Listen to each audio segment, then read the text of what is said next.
House will come to order. First order of business is roll call. The clerk will unlock the machine and the members will record their presence.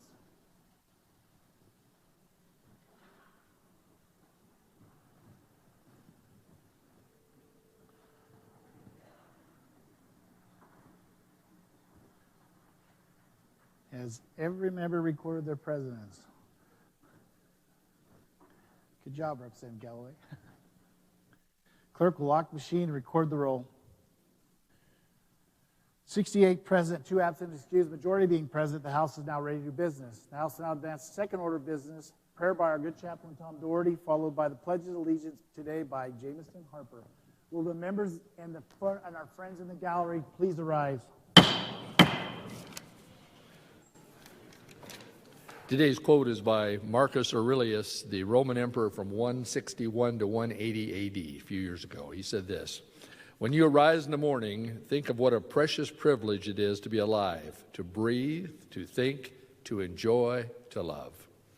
And my passage today is from Psalms 118, verses 24 and 29.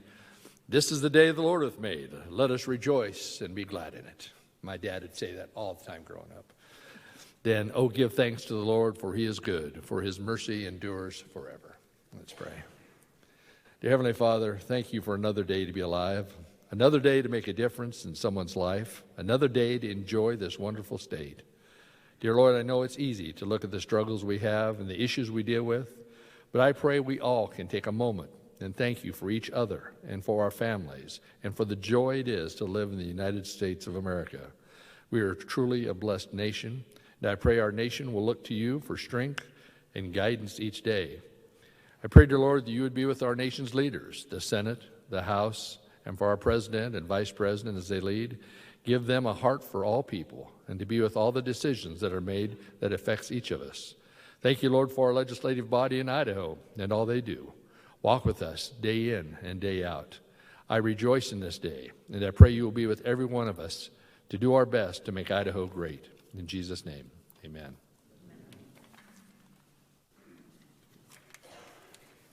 I pledge allegiance to the flag of the United States of America and to the republic for which it stands, one nation under God, indivisible, with liberty and justice for all.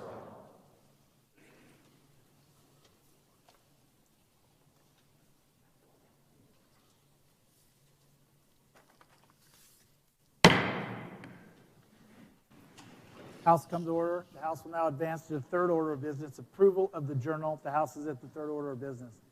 In the House of Representatives, February 6, 2023, Mr. Speaker, we, your Committee on Judiciary, Rules, and Administration, report that we have read and approved the House Journal of the 26th Legislative Day and recommend same be adopted as corrected. Moved by Skog, seconded by Gannon. Heard the motion. All those in favor say aye. Aye. Those opposed say nay. Motion passes and the journal is approved. Without objection, the House will now advance to the 14th order of business, presentation of petitions and communications. The House is at the 14th order of business. Good lady from A. Thank you, Mr. Speaker. I'd ask that you put the House at ease for the Historical Society presentation. House will be at ease. The gentleman for 29. Mr. Speaker, we are always pleased to welcome the Idaho State Historical Society to present an artifact that is important to our state and the Idaho legislature. Today we present the Tortolot and Hummel 1909 Idaho State Presentation Watercolor. I also want to introduce up in the gallery today the Idaho State Historical Society's Board of Trustees.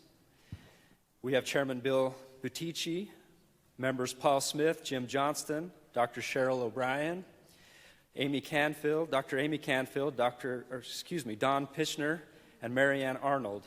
And I also want to recognize and thank our executive director, Janet Gallimore, that's up there today with us. Welcome.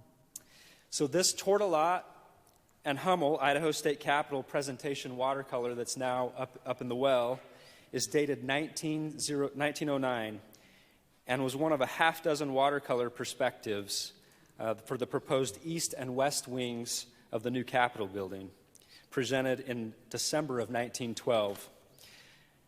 On January 1st, 1913, the construction of the central portion of the new Idaho State Capitol was completed. Following the approval of House Bill 142 on March 12, 1919, which provided for the issuance and sale of $900,000 of bonds, the Idaho Department of Public Works oversaw the construction of the two wings. The vision for the wings was communicated visually and persuasively by this hand-illustrated watercolor in the collection of the Idaho State Historical Society in the State Archives Repository. As Tortolot envisioned in his 1909 watercolor perspective, the building finally came to fruition with slight modifications in 1921. As legislators, we are grateful to have a significant role in the history of our great state and conduct our work in this significant place in Idaho history. Thank you, Mr. Speaker. Thank you, good gentlemen. We appreciate all the work that the Idaho Historical Society does, and we appreciate you each year bringing treasure out of the vault for us to look at, and we thank you for that. I believe if you came earlier, you could have got your picture with it when it was in the back room here, and I think later on there's going to be another presentation and stuff later. But anyways, we thank you for doing that, and appreciate all you do.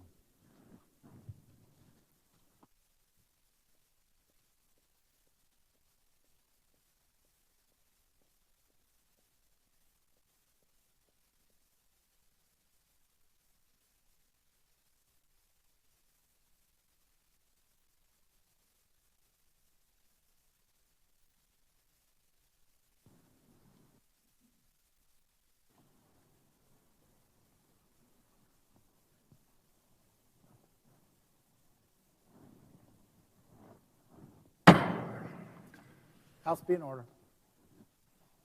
February 6, 2023. Dear Mr. Speaker, I have the honor to inform you that pursuant to Title 67-412 Idaho Code, I have designated Cody Galloway of Boise, Idaho as a qualified substitute for Legislative District 15, Seat B, Ada County, State of Idaho. This designation is effective February 6, 2023 and will continue until February 10, 2023. Sincerely, Representative Dory Healy. A letter of appointment will be filed with the chief clerk, and the oath was administered earlier to Representative Galloway. It's good to have you back, and in the front row again, Nate Lendison. We welcome you. February 2nd, 2023. Dear Mr. Speaker, I have the honor to inform you that pursuant to Title 67-412 Idaho Code, I have designated David Jorgensen of Boise, Idaho as a qualified substitute for Legislative District 20, Seat B, Ada County, State of Idaho. This designation is effective February 6, 2023 and will continue until February 15, 2023. Sincerely, Representative James Holtzclaw. Letter of appointment has also been filed with the chief clerk, and the oath administered earlier for Representative Jorgensen. And Dave, we appreciate you having you here too. You're going to have fun in the back row. Be careful between who you're sitting with, though. Without objection, the House now return to the fifth order of business. Report of standing committees, the House at the fifth order of business. In the House of Representatives, February 6, 2023. Mr. Speaker, we, your Committee on Judiciary, Rules, and Administration, report that we have printed House Bills 85, 86, 87, 88, 89, and 90. SCOG, Chairman. House Bills 85, 86, and 87 will refer to the Transportation Committee. House Bills 88 and 89 will refer to the Local Government Committee. House Bill 90 will be referred to the State Affairs Committee. February 6, 2023. Mr. Speaker, we, your Committee on State Affairs, return misdirected House Bill 71 to the desk for re-referral. Crane, Chairman. House Bill 71 will be referred to the Judiciary and Rules and Administration Committee. February 6, 2023. Mr. Speaker, we, your Committee on State Affairs, report that we have had under consideration House Resolution 3 and recommend that it do pass. Crane, Chairman. House Resolution 3 will be filed for second reading. Without objection, the House now advances the eighth order of business, introduction, first reading, and references of bills and joint resolutions. The House is at the eighth order of business. In the House of Representatives, House Bill 91 by State Affairs Committee, an act relating to state government, amending Chapter 23, Title 67 Idaho Code by the addition of a new Section 672359 Idaho Code to prohibit the state government and its employees from paying membership fees or dues, to provide exemptions, to define a term, and to provide a penalty, and declaring an emergency and providing an effective date. House Bill 92 by Education Committee, an act relating to education, amending Chapter 16, Title 33 Idaho Code by the addition of a new Section 331614 Idaho Code to establish provisions requiring courses in financial literacy for high school students and declaring an emergency and providing an effective date. House Bill 91 and 92 will be referred to the Judiciary and Rules and Administration Committee for printing. Without objection, the House now advances to the 10th order of business, second reading of bills and joint resolutions. The House is at the 10th order of business. February 6, 2023, House Bill 46 by Local Government Committee regarding taxation. House Bill 46 will be filed for the third reading calendar. The House will now advance the 11th order of business, third reading of bills and joint resolutions. The House is at the 11th order of business. Good lady from 8. Thank you, Mr. Speaker. I'd ask unanimous consent that House Bill 25 hold its place on the third reading calendar for one legislative day. Unanimous consent has been requested. Is there objection? Hearing none, House Bill 25 will remain on the third reading calendar for one legislative day. The House will now have before it House Bill 23. Good gentleman from 35. Thank you, Mr. Speaker. I ask for unanimous consent to dispense with further reading of House Bill 23. Unanimous consent has been requested. Is there objection? Hearing none, the good gentleman has the floor. Thank you, Mr. Speaker. Ladies and gentlemen, House Bill 23 is merely a bill to clear up some language with the transition of the IDOPL. So all this bill does is change wording from building safety to occupational professional licenses. Really simple, a lot of papers just to clean that up, and so I ask for your green light. Thank you. You've heard the motion. Is there further debate? Hearing none, debate is closed. Being no objection to the bill, there will be no closing, and the House will now have before it House Bill 23.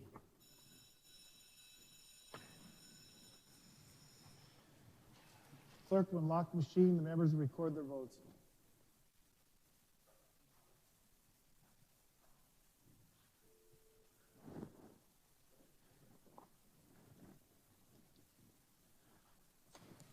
Has every member voted? Does any member wish to change their vote? Representative Nekachia, excuse me. Representative Mathias. Clerk will lock the machine and record the roll. 68 ayes, 0 nays. Majority having voted in favor of House Bill 23. House Bill 23 has passed the House. Is there correction to title? No correction to title. Hearing none, the title is approved. The bill will be transmitted to the Senate. The House will now have before it House Bill 24. Good lady from 8. Thank you, Mr. Speaker. I ask unanimous consent to suspend further reading of House Bill 24. Unanimous consent has been requested. Is there objection? Hearing none, the good lady has the floor. Thank you, Mr. Speaker. This is a workforce development program that targets the In-Demand Careers Fund that was established during the special session this year.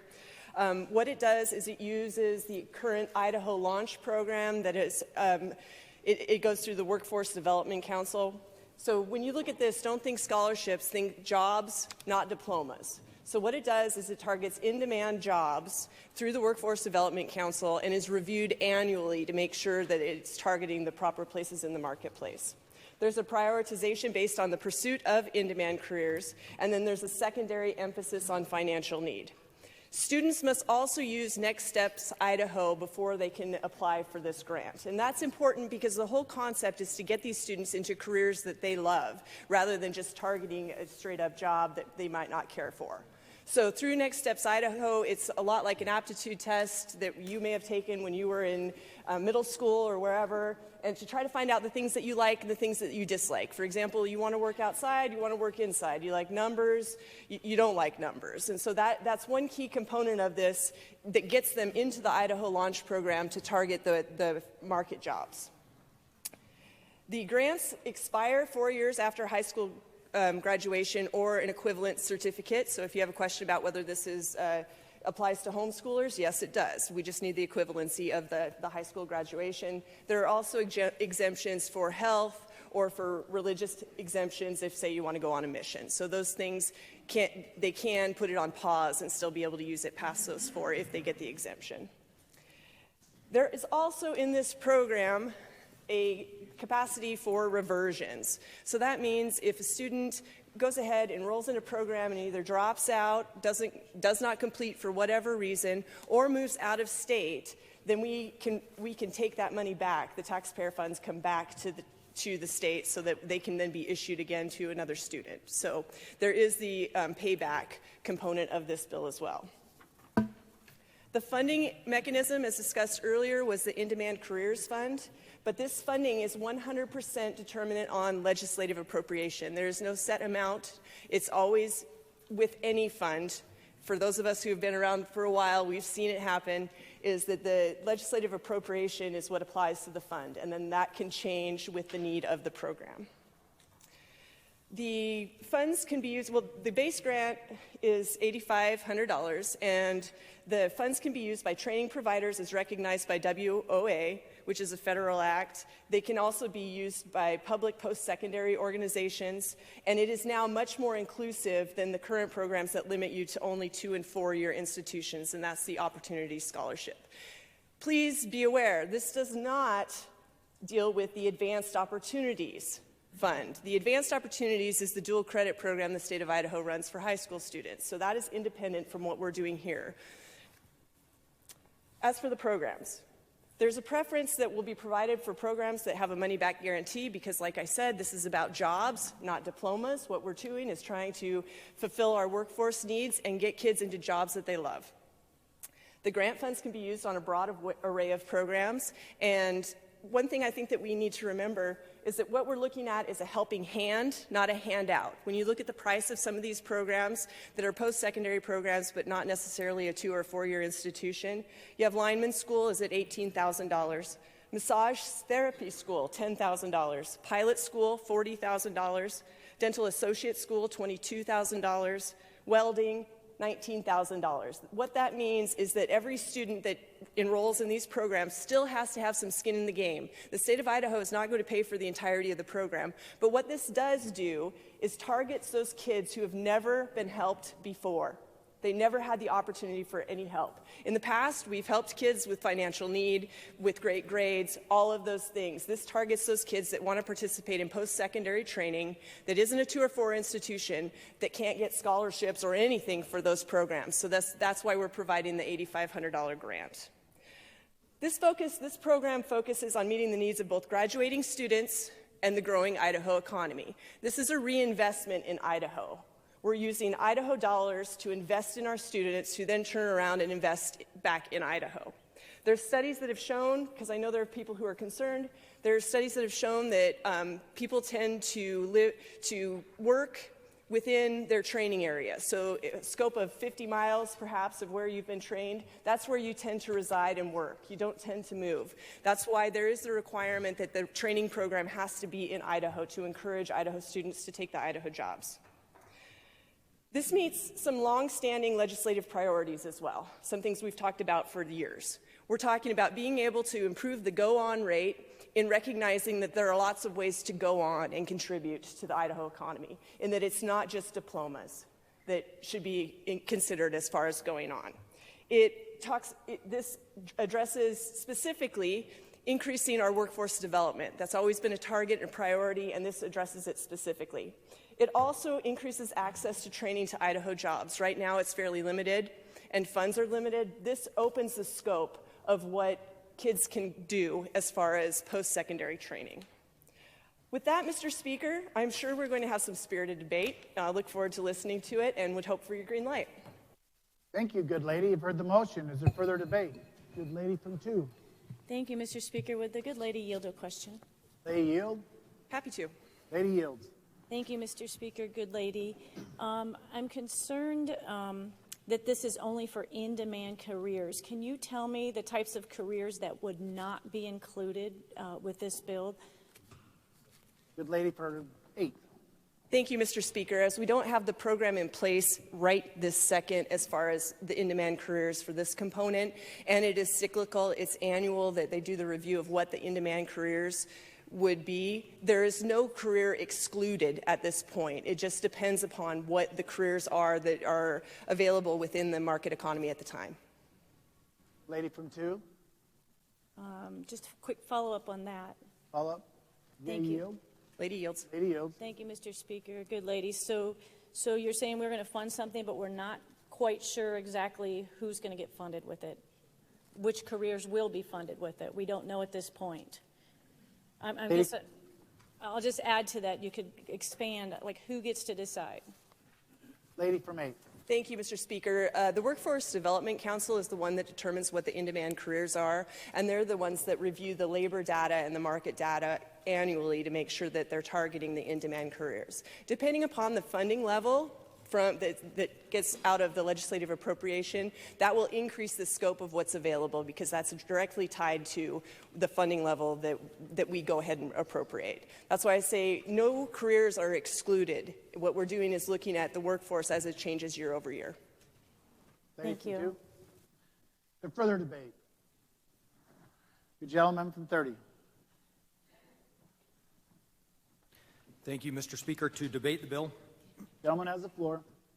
Thank you. Mr. Speaker, good ladies and gentlemen of the body, I rise today to debate against this bill.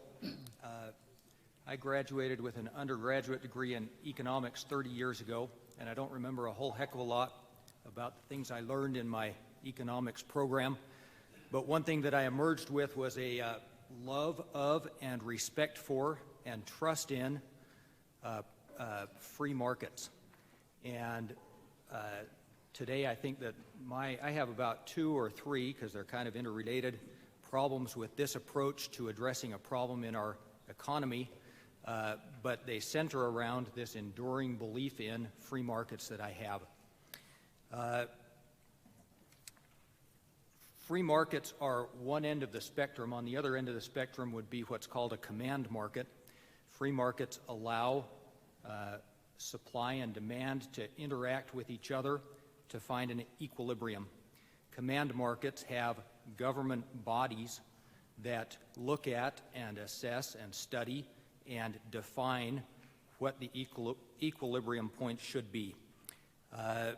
So as we consider this, that's problem number one that I have with this bill, is that it, and I'm not going to get into a highly rhetorical argument or anything and say that this is socialism or communism, but clearly it is one step away from free markets and one step in the direction of a command economy. Just to make that point, the language of the bill at the new section of law that would be created, Idaho Code 72-1204, subsection 9 says, quote, in-demand careers are to be determined annually by the council based on job market data. And subsection 2 of that new section of Idaho Code defines council. Council means the Workforce Development Council established in this chapter. Again, the economist in me cringes at the idea of saying we no longer trust the supply and demand in the free market to determine equilibrium, and we're going to create a council in government form to sit around a table and decide what that equilibrium should be. The other problem that I have with this bill is that it, without question, grows government. And as a subsection to that argument, because I think there are instances where we need to grow government, but it grows government in an area that is not a traditional government function. So, you know, I believe in government for national security purposes. We need to have a defense. We need to have rules in place in society that we can enforce that prevent one person from trampling on the rights of another person. There are legitimate functions of government. But I believe that this is a bill that grows government in an area that is traditionally left to private industry and free markets. President Reagan famously said, government is not the solution to our problem, government is the problem. And I think that this bill is an example of that. I think that well-meaning laws often have unintended consequences, and I want to conclude with one such unintended consequence that I think that this bill would create. Consider with me the fact that in the last few years, thousands of Idahoans have started careers in what they believe to be in-demand jobs. And they've done it the way that probably you and I embarked on choosing a job and choosing a career, and they studied what they thought was in demand and where they thought they could earn money and where they thought they could support their family and where they thought they could become successful and accumulate some wealth. What this bill would do is it would use taxpayer money. In fact, ironically, it would use their taxpayer money to fund competition for them in their chosen field. And I don't like that approach. I think it's wrong. I think it's an unintended consequence that gives this approach to solving problems in our economy and in our markets kind of a bad look. And for all of those reasons, I will be voting red, and I urge you to join me in that. Thank you. Further debate. Good gentleman from 14. Yes, sir. Permission to speak on this bill? Gentleman has the floor. Okay. Well, I support this bill. First, I like the concept of this workforce development that's been going across the country. It's been very successful in other states. That's a great thing to see. It's been good in Utah and Florida under DeSantis. Another part I like is about the money follows the student. And that's that concept we hear. It follows the student to precise outcomes. So we define that outcome for that student, and that's very effective. Precision on that outcome is good for Idaho. Also, when I compare that to the money that would go to a college, we feed a process with an unknown outcome. So you compare the two, it's extremely efficient, and that's what I like. In-demand jobs, I think Megan covered that very well. I want to take it to the next step to the essential jobs. Essential jobs, I look at, we had a brief in the Education Committee about the medical field. We're 50th in every category in the medical field, everything. So if you need medical care, don't come to Idaho, clearly. So we need to fix that. That's something we need to lean into. We got to motivate kids to get in that business. There's also things, cybersecurity, infrastructure support, all these things are critical. And this is where I'm going to step into my strategic world. And people, when they sit with me, I exhaust them when I talk about this. But I spent 37 years in the Navy, and 12 years of that, it was on the defense of Taiwan, 12 years. I worked on programs, had outcomes, and recommendations with the President of the United States and to the Joint Chiefs of Staff. So I was very engaged in high-level, very critical things, and that's what that defense of Taiwan. My point here is right now, 90% of our chips right now are made in Taiwan and South Korea, 90%. So what's going on right now in the world? This balloon thing was not on accident. That was provocative. It's escalatory. I've been talking to my bros. I still got fighter bros out there. They've been doing intercepts in the South China Sea with Chinese fighters. Good gentlemen, try to keep it to the bill. Yes, sir. Be careful. Well, that point is the threat is rising. I want to get what I see with Micron technology. They are a key component of our security. I see as we need to work with Micron. We need to work. They need to step up. They need to step up with us and with this program. We need to fill that need specifically for that national security requirement. Right now, they have people on H3 visas working in Micron.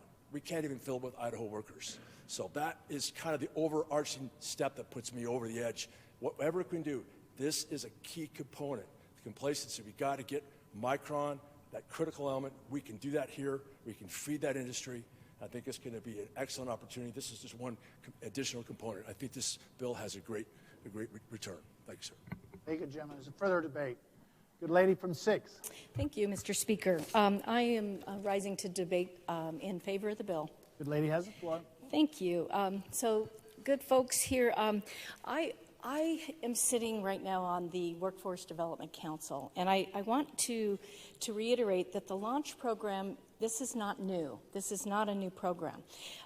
We started the Idaho Launch Program in 2020 as a program for any Idahoan to jump in the workforce. So there were, at that time, you could get a $7,000 grant to go to some kind of a learning, whether it was CDLs, whether you were looking at as a welder. The numbers of jobs are just out there, many, many jobs available.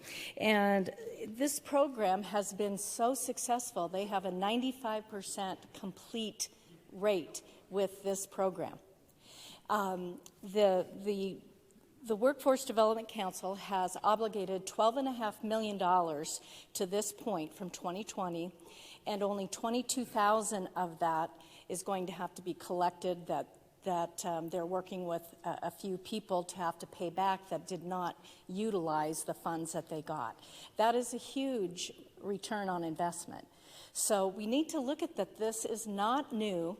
This is a program that has been in place. The Workforce Development Council has been running this program for us, and it is extremely successful. So I would encourage you to take a look at that. Talk with Wendy Seacrest about the program, because it's very exciting in what it has already offered.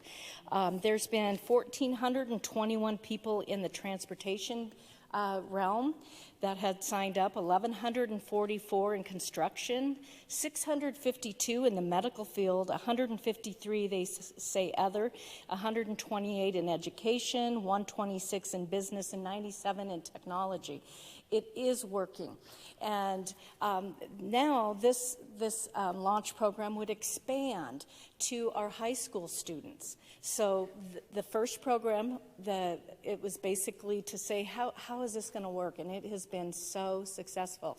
So this now is moving into our high school students to offer them this opportunity. And when we talk about the free markets, I agree with the good gentleman. However, the free market is saying we are in trouble because we do not have enough workers to fill the amount of jobs that are out there.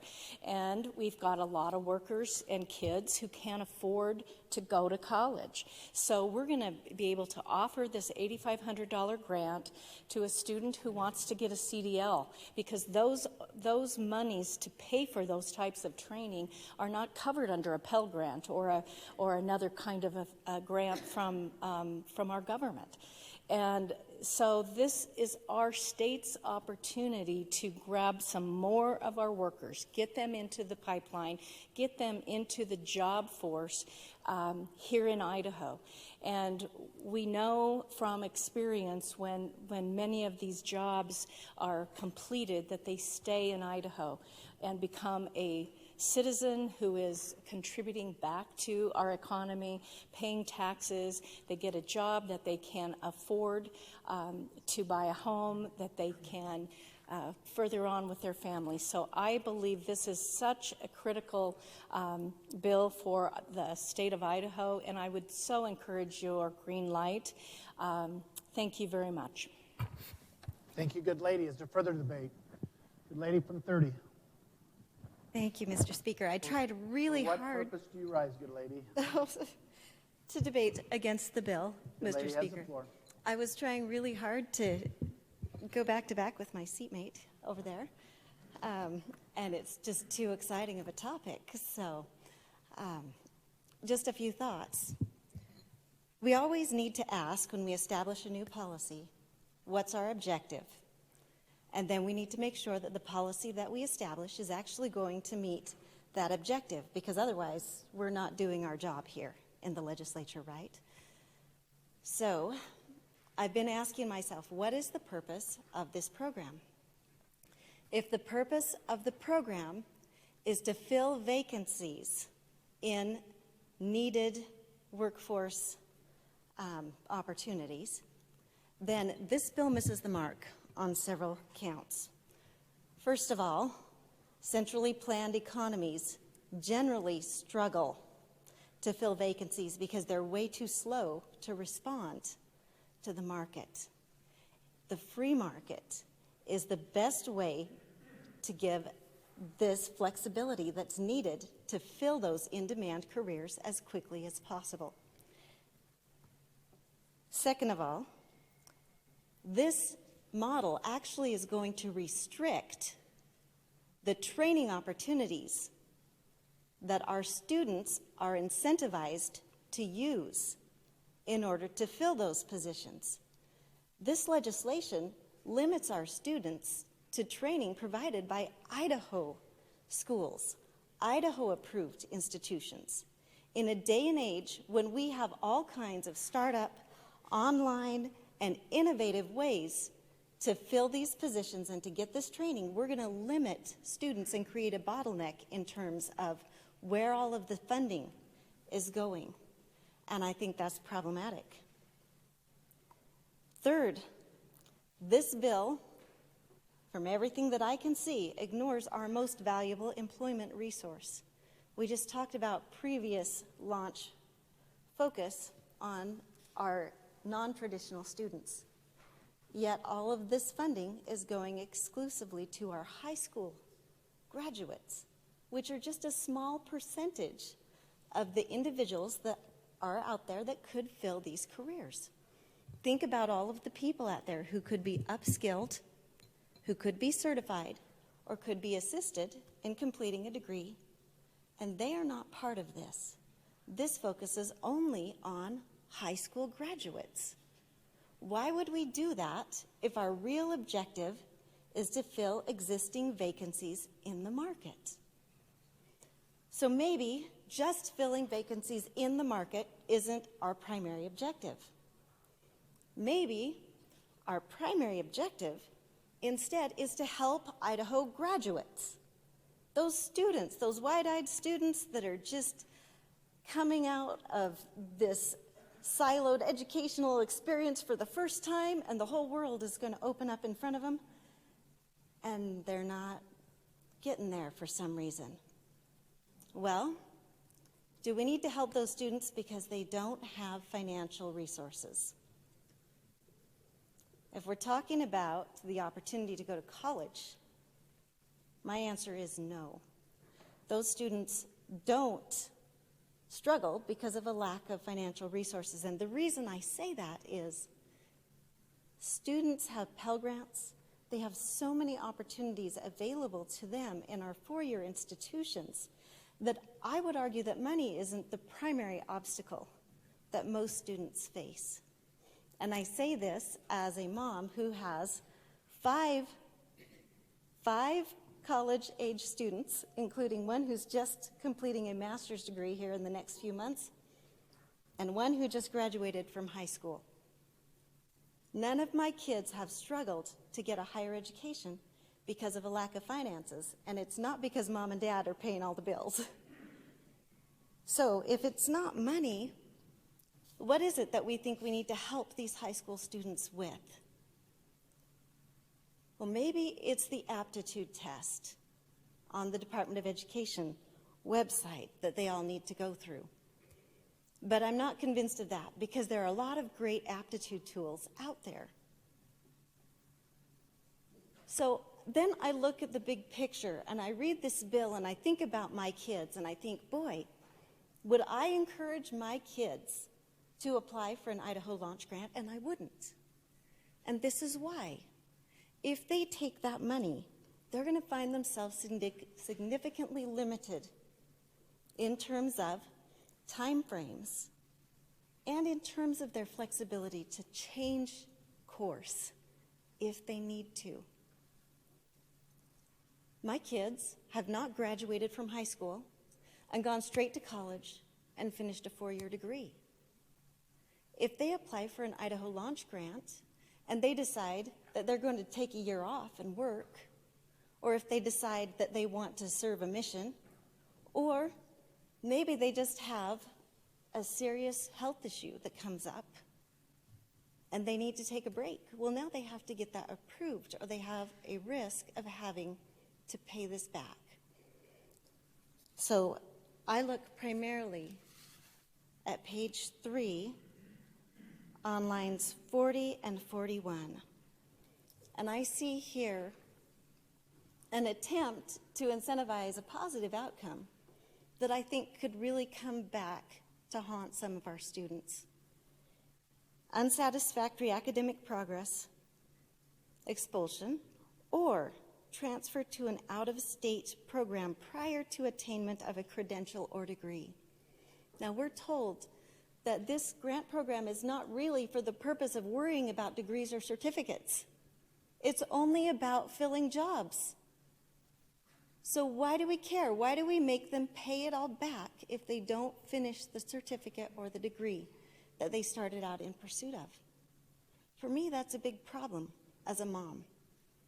You can take all the aptitude tests you want, but as a high school senior, you don't know what you want to do. And you won't know that, no matter how many tests you take, until you get out in the real world and you have some personal experience with some of these things. So I look at this program and I think, is this a program that I would want my student to participate in? Do I really think it helps students? I have some serious questions based on the way it's structured. Do I think it's the best way to fill in-demand careers? Probably not.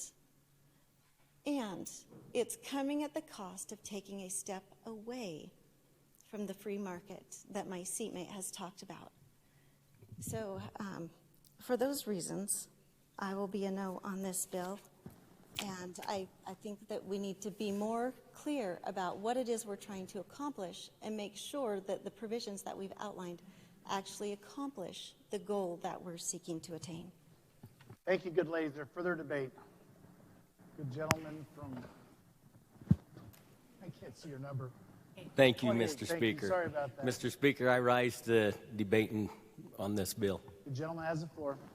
Mr. Speaker and fellow representatives, I rise to debate in favor of this bill. There's been a lot talked about free markets here. This is free markets at work. You have a low supply of qualified individuals to fill these jobs. The market adjustment is not moving fast enough to fill these jobs.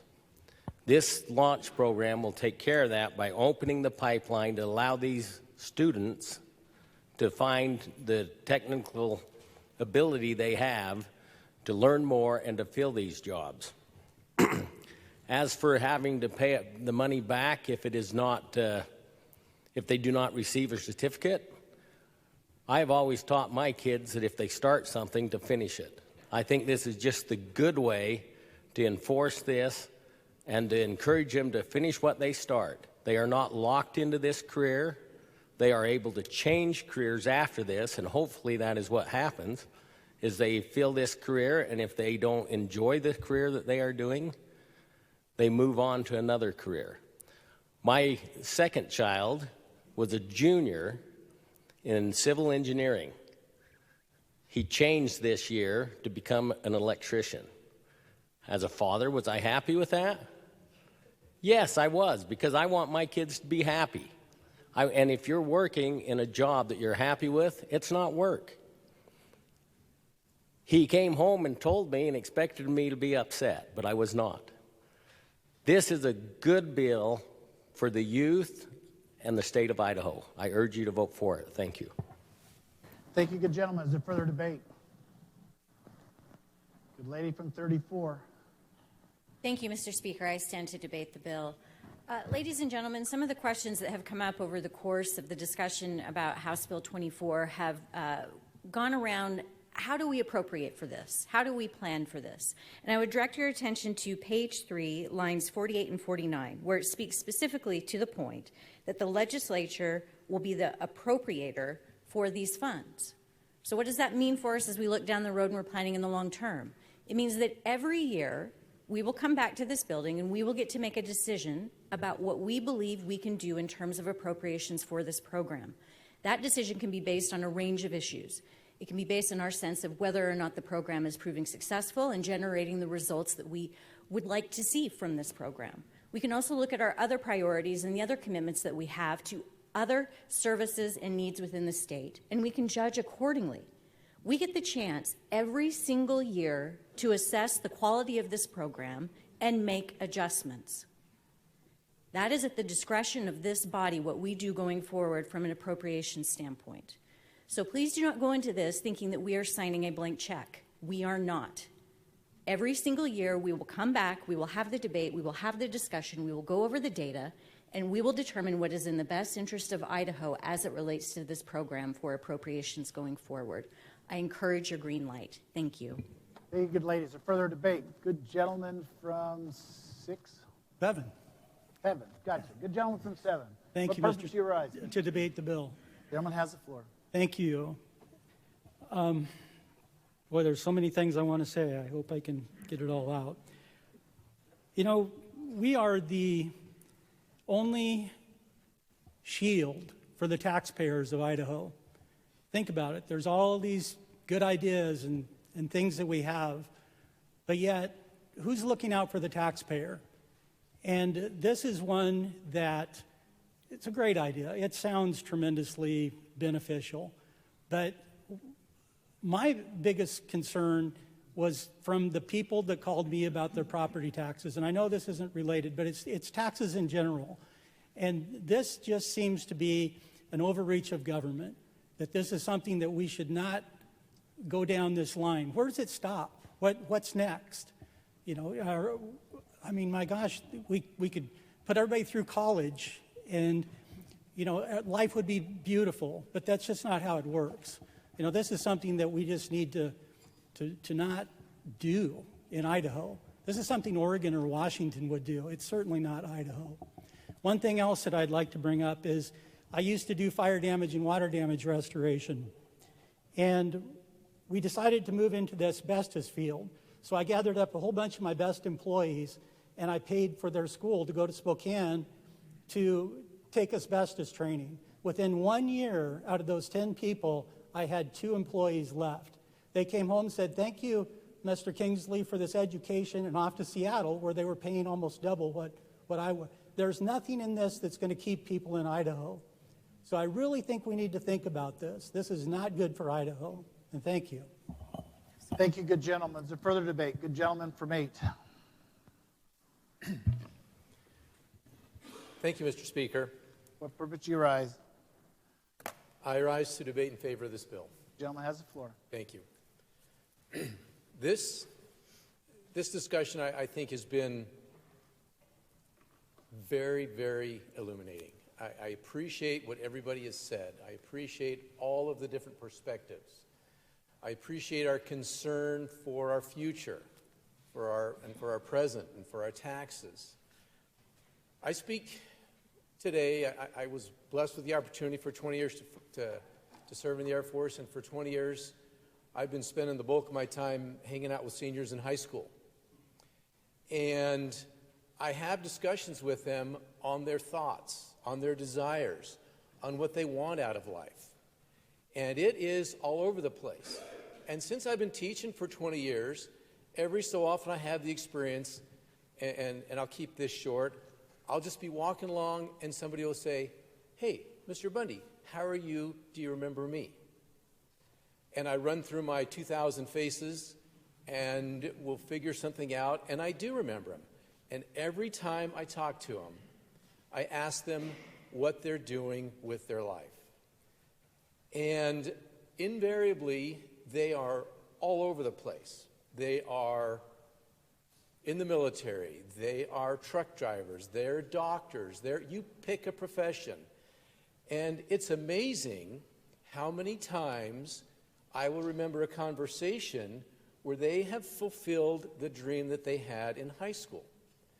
And when they don't, when there's something that took them off course, it's primarily financially driven. So what we're doing here, when I talk to students that want to be lawyers, great, this isn't for them probably. But you look at, especially the socioeconomics of Mountain Home, they want to be the welders. They want to work on the dairies. They want to go into agriculture. They want to build the houses. They want to fix cars. And they also have the students that want to pursue the professional dreams also. But this program is going to allow us, the state of Idaho, to help these folks reach their dreams. We're not just creating workers here. We are creating viable citizens of Idaho. When we train them in Idaho, they're going to stay. These kids want to stay in Idaho. We give them the opportunity to learn a trade, to learn what they want to do in Idaho. They're going to stay. I know that's a concern, but my experience of over 2,000 kids, and I've had conversations with a lot of them, is they want to stay in Idaho, and we will go a long way in providing that opportunity for them to learn a skill, to learn an occupation, to fill the free market need for plumbers, electricians, CDLs. You pick a career, and this is where it is. I just think that this just gives us the ability to create an environment where our young people want to stay and work and pay taxes and raise families and all those things. I think this is a great bill, and I hope we can support it. Thank you, good gentlemen. There's a further debate. Good gentleman from 13. Would the bill sponsor, the good lady from District 8, yield to a question? Lady yield. Lady yields. Lady yields. Thank you, Mr. Speaker. Good lady. I'm on page 2 of the bill, line 16, looking at the eligibility requirements for a student. And I'm trying to determine how long does the student have to be enrolled and attending classes in an Idaho high school before they're eligible? Is it just 1 year, or do they have to do all 4 years in Idaho? How long is that time period? Lady from 8. Thank you, Mr. Speaker. Great question. That's not one I've had before. They just have to have the Idaho graduation certificate. That's what we're talking about. So they could have just moved here. For example, Mountain Home has pretty decent turnover on the air base, and so they could have been here for 2 years graduating the state. Would she yield for one more question? Good lady yield. Lady yields. Lady Thank yields. you, Mr. Speaker. And good lady, based upon the language here and then your answer, so a student could move in for their senior year and or half their senior year then, and they would be eligible for this program. Is that correct? Lady from 8. Thank you, Mr. Speaker. I would say yes, and I think that's important, and I think what we're doing is trying to provide opportunity within Idaho. So if that student graduates with 6 months under their belt, that's great. Remember, we're going to focus them in an Idaho program to try to keep them in Idaho. So I think it's time well served, I guess. Thank you, Mr. Speaker. Thank you, good lady. Thank you, good lady. Gentleman 35. Thank you, Mr. Speaker. I rise to debate in support of the bill. Gentleman has the floor. Good legislators of Idaho, I am enthusiastic about this bill. One of the things that I grew up as a conservative believing is in incentives and in accountability. And I think this bill does a fairly remarkable job of providing incentives to pull Idaho students into Idaho training, Idaho industry, and Idaho opportunities, and as someone already mentioned, then a future of paying Idaho taxes to pay back into the great system. You know, I think that we will find that private industry will rise to the occasion, and they will supplement and help these students complete these programs and fulfill these dreams, as the good gentleman from 8 said. One of the strengths of government, one of the strengths of Idaho government especially, is building bridges. This bill does an excellent job of building bridges from our public and private education systems, building a bridge to our private industry. And I would also enthusiastically ask for your green light on this bill. Thank you, good gentlemen. Further debate. Good lady from 9. Mr. Speaker, for debate against, I just have has the floor. I just have a question. How do we, I know that we all want Idaho workers and Idaho schooling and Idaho education and Idaho funding for them to stay in Idaho, but where is the guarantee that they will stay in Idaho? Is there some sort of repercussion to be paid if they do not stay in Idaho after they get this money and get their certificate? Is that a question for the good lady for 8? Is that? Yes. Question for a good lady from 8. Good lady from 8 yield. That kind of got me off there too. I guess I do. Took me a minute to get there. I apologize. Good lady from 9, you need to stand. Good lady from 8, would you yield to a question? I would yield. Good lady from 9, would you care to ask her that question, maybe in a little short version? Good lady from 8. What is the guarantee that these recipients will need to stay in Idaho? Is there a repercussion if they do not? Lady from 8. Thank you, Mr. Speaker. If I could offer 100% guarantees on anything in life, I would feel like a very, very smart person, because that's just not how life works.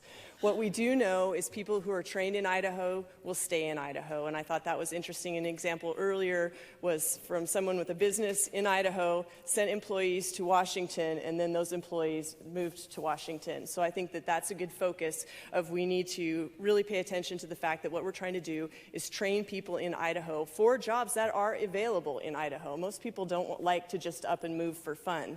I dread the day that I have to move all of the stuff out of my house. And so if I can train for a job that's right there, that's the job I'm going to take. Good lady from 9. Good? All right, so further debate. Good lady from 11. Thank you, Speaker, to speak in favor of the bill. Lady has the floor. So old high school principal, still recovering. I'm going to tell you that I know that it's been said that the cost doesn't get in the way. I've talked with thousands of kids, and they end up in my office, not usually as in good as terms as with the good gentleman from Mountain Home. It's usually because of their behavior, or maybe their grades, or maybe their attendance. And as you would delve into why they were having those issues, very often it was because they were having financial troubles at home as well. And I don't want to just appeal to you on some kind of a heart-wrenching appeal, but I am going to tell you that there are a lot of kids that are in that spot. And we would do well to not ignore that. We would do well to recognize that one of our complaints about a WWAMI program was that people go out of state, but that's because there aren't residencies for them here in Idaho to keep them here. We just heard today in House Ed from Elevate Academy. It was powerful. They are doing the very things that some of you who are concerned about this being a hand out instead of a hand up. 100% plus placement rate.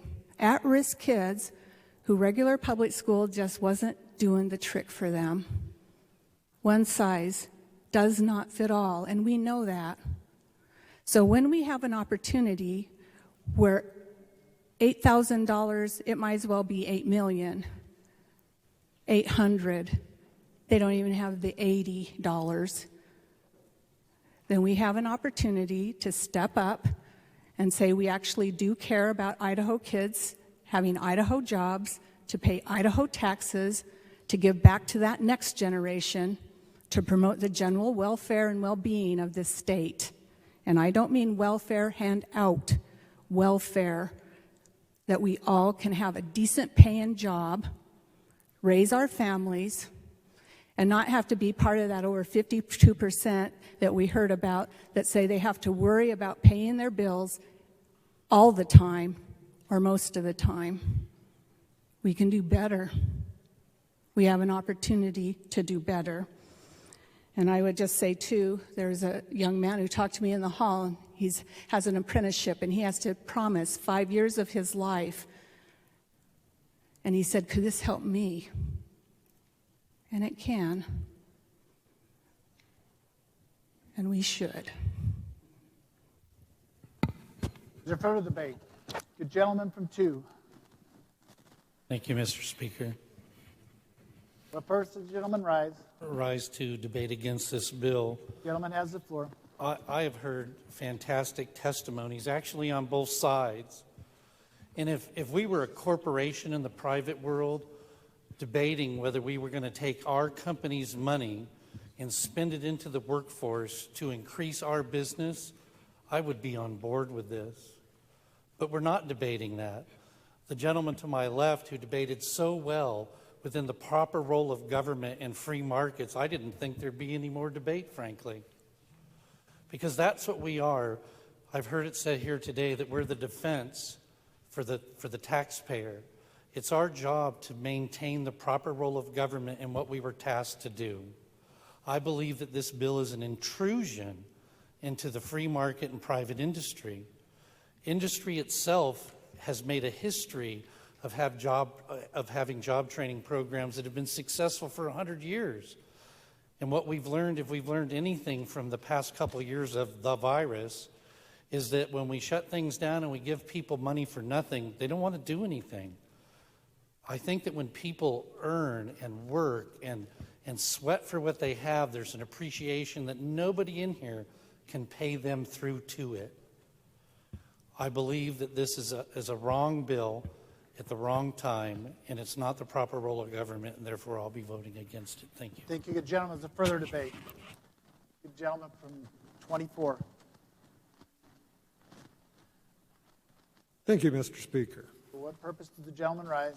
I rise to speak in favor of the bill and to speak opposed to the bill.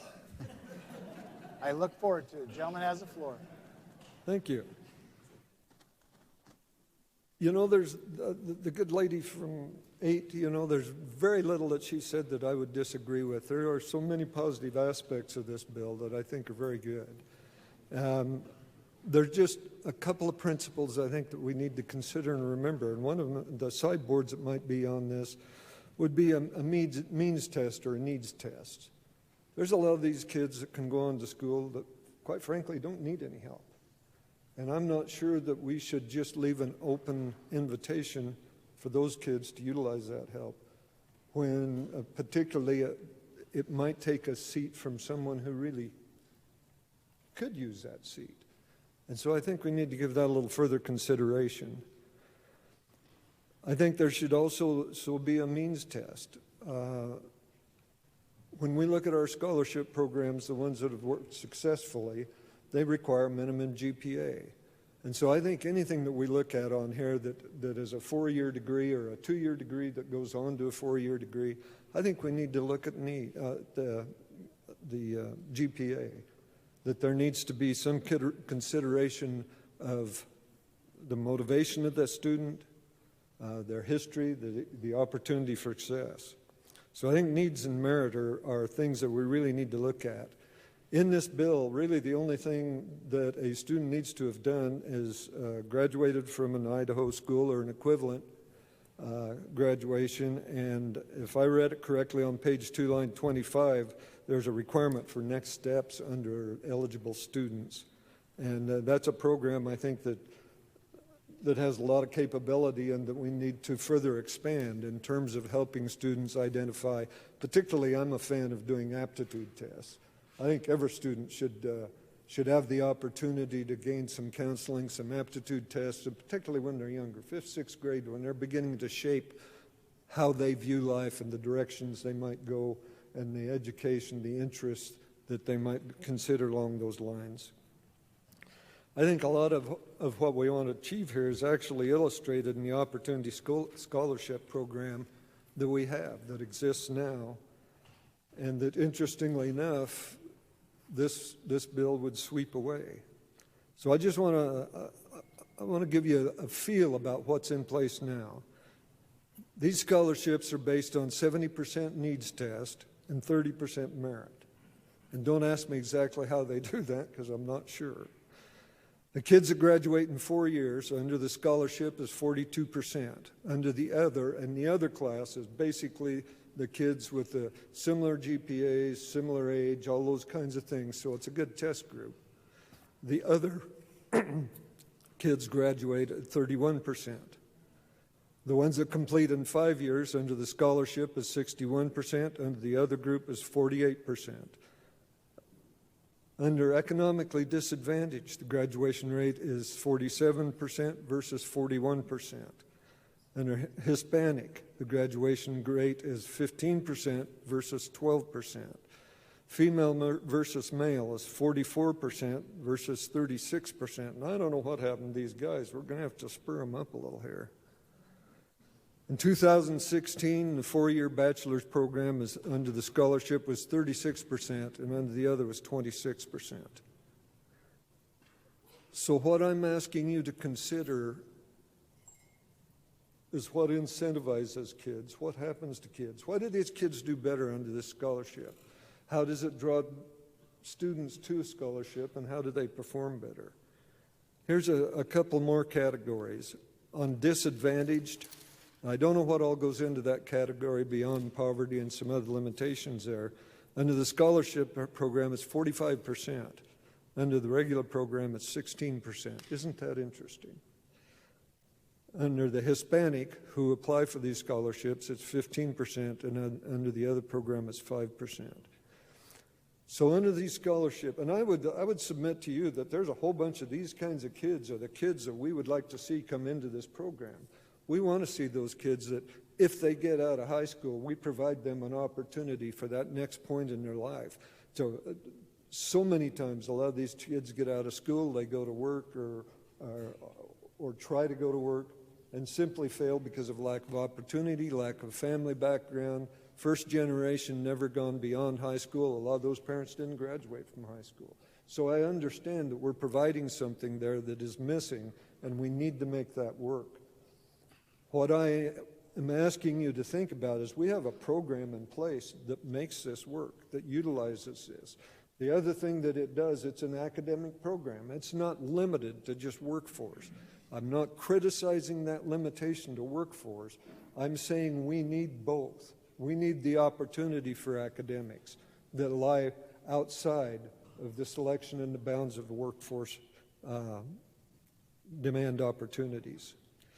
So remember, this bill eliminates the Opportunity Scholarship Program, which is the only means-tested merit-based scholarship program I'm aware of in the state, and it's a good program. So we need to keep the current program. We need to add workforce demands degrees to this existing program, and we need to let this proven history work. I do have a little heartburn with creating a new mechanism to oversee and grant these grants, to go through that whole process. I would hope there would be consideration maybe to slide that back into the same administrative function that utilizes for opportunity scholarships. There's one part of this that I think is really important that isn't addressed very well, and that's adult education, and specifically adult education with baccalaureates. We have some very tender areas, and among those are behavioral health. There are a lot of people out there that have a 4-year degree that would go back into either teaching or behavioral health, or another category we need to be responsive to as principals. These areas have a lot of influence on the success of our education, and I think everyone's pretty well aware of behavioral health and the masters, the upper degrees are required to provide those services.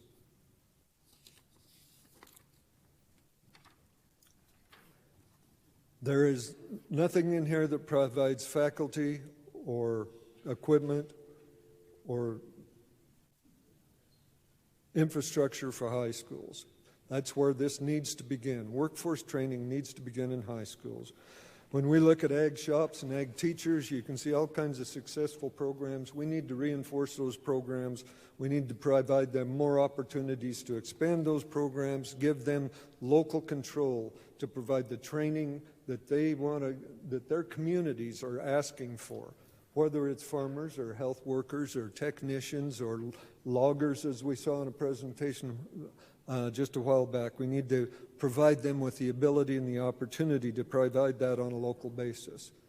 My school, Camas County, where I graduated, at this point in time doesn't have an ag program and doesn't have an ag shop because they chose to prioritize what they needed to provide and getting those kids graduated. I think that's wrong. I think we need to look at the money and the funding here and divert some of that back into the high schools that can provide some of these opportunities. The next part of this that is weak is community colleges. The bulk of these kids that are going to take advantage of this are going to wind up one way or another in a community college.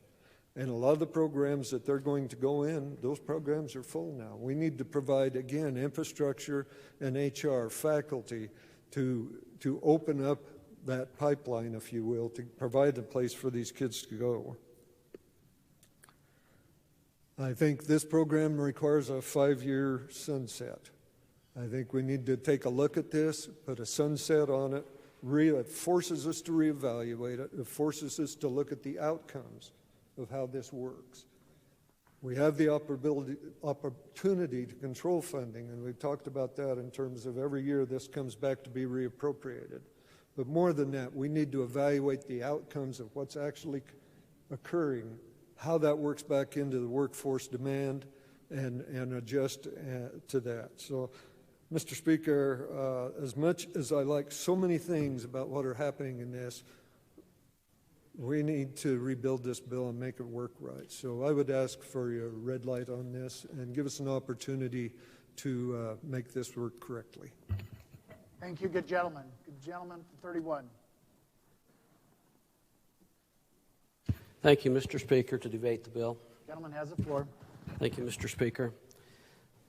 I've got to say, I've never been prouder to be an Idahoan than today. I appreciate the work that's been done in bringing this bill to this point, and I appreciate the choices and freedoms that it offers. Nobody's getting an arm twisted to do anything in this bill. No one has to accept this grant. No one has to apply for this grant. This is an opportunity for young people who don't otherwise have that opportunity. This is a program that is private industry driven. The Workforce Development Council doesn't tell private industry what to do. The private industry tells the Workforce Development Council what they need. And that's how we arrived at where we are today. In my little corner of the world, the INL has 1,444 job openings in the next 5 years for highly skilled, high-paying, high-benefit jobs that are not baccalaureate degrees. I had a conversation this morning with a private business in East Idaho that stated he has 150 job openings this morning. If he hired every single welder and every single machinist that was trained in the state of Idaho this coming year, he would still have job openings. He needs this program to help fill jobs in his business. And these are high-paid jobs, high-paying jobs. I'm a father of 6 kids, and every one of my kids received a baccalaureate degree, and I applaud them for that, and they're doing well. I also have 24 grandkids, and I have, as an example, my 3 oldest grandsons. One of those 3, because of a health issue, recently asked for a concession in his program, a 4-year program. He's going into electronic engineering. And he had asked for a concession to hold his spot in school because he's got a health issue he needs to get through. 2 of those 3 grandsons would never survive a 4-year college. But they love to work with their hands. And I don't know where they'll end up, but I think I know that this program would be a great benefit to those 3 boys. Now, the rest of my grandkids are too young to really know. But I love opportunities. I love freedom. I will use a cowboy logic, and hopefully you can understand it, because it's just cowboy. That's all it is. I'd rather push a rope. I'd rather pull the rope than push a rope. I'd rather see one of my kids, rather than get a 4-year degree and hope for a job in that area of interest, I'd rather see them have a job waiting when they get trained and pull that rope in that direction. With that, Mr. Speaker, I thank you for the opportunity to testify in favor of the bill. I hope we get green lights. Thank you, good gentleman. Is there further debate? Good gentleman from 22. Thank you, Mr. Speaker, to debate against the bill. Gentleman has the floor. Thank you, Mr. Speaker. Yesterday in church, the pastor stood up and he said he had a 10-point sermon, but he said he was going to only preach 3 of them. And I've got a 10 points against this bill, but I'll only touch on 3 of them because the pastor specifically called me out to let me know he wasn't going to preach on all 10. So I will touch on the 3 items of this bill that I do not like, and don't assume that that's the only 3. 3% unemployment. A lot of you weren't here a long time ago when the unemployment rate was really high. And we were told once you get down to 3%, it's full employment. We are at 3%. We are at full employment. Everybody looking for work can find work. It's not that we have people looking for work that can't find work.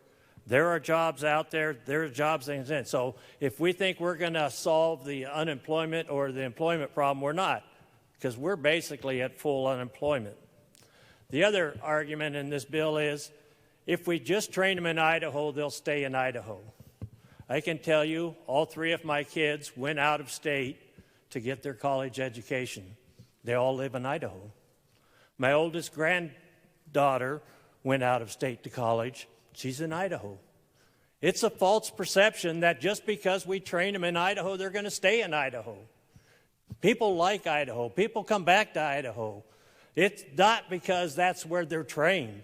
It's because Idaho is Idaho. And let's keep Idaho, Idaho, and not make Idaho a government-funded state where we provide everything with the government. And that ties to my third point is this the proper role of government? We've had a lot of discussions this year about ESAs. Money follows the child. We've heard this is a great one, money follows the child. But is it the Idaho's constitutional responsibility to provide higher ed and job training for our students? It's not. It is our responsibility to provide K through 12. Why isn't the money following the child on K through 12 if that's our constitutional responsibility? This is not. This is a free handout to anybody who might want to apply for it. Now, my second grandson went to college and he dropped out. So had he taken this, now he wasn't in Idaho, so he didn't get any of Idaho's money, but would he then have to pay it back? How are we going to track that? I'm going on to the fourth point already. I'm sorry about that. I usually told the pastor, you know, give a pastor a half hour and he'll take 45 minutes. And so just with that, people, this is not the proper role of government. As much as it is a good program, we are at full employment. All the businesses we talk to right now will tell you that I can't find people that want to work.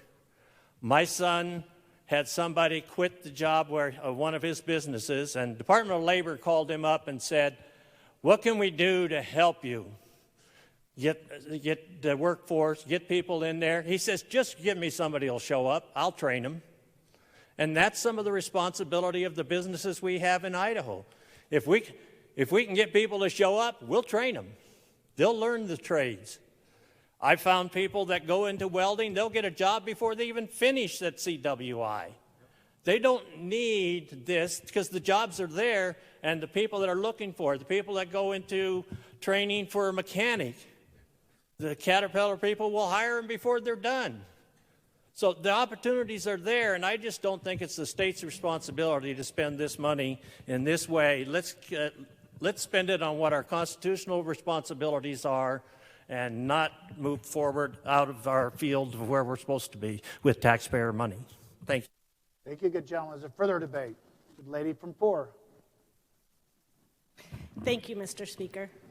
I rise to debate the bill. The lady has the floor. Thank you. We aren't really addressing the funds either. So Idaho Launch was started with one-time ARPA funds. We're now looking at funding it with surplus taxpayer money. So what is it going to take for us to continue to fund this program in the future? We should be returning this money back to the people so they decide what's the best way to spend it for them, not decide for them how to spend it. My experience, I was one of those families with children that I didn't have the funds to send my boys to college. One chose the Army. The other one, we had a conversation, and we worked out a plan. He has a technical degree. He's a mechanic. We worked on it together to make sure that he succeeded. I didn't do it with help from anybody else. We made this plan together, and we made it happen. And we cannot undercut our citizens when it comes to this type of stuff. Let them be in charge of what they're doing and give them their taxpayer money back so they can make those decisions themselves. I feel like we're back to an unappointed board that gets to decide who is essential and who is non-essential. I have a constituent reach out who says that cosmetology is not going to be considered an essential job, so she doesn't get to participate or her kids participate in this. Because in-demand career, is that an in-demand career? To me it is. But to the workforce board, will it be? So there's just a lot of things that we need to think about, and I ask that you join me in voting no on this bill. Thank you, good ladies. Is there further debate? Good lady from 2. Thank you, Mr. Speaker. I'm wondering if the lady from 8 would yield to a question. Lady yield?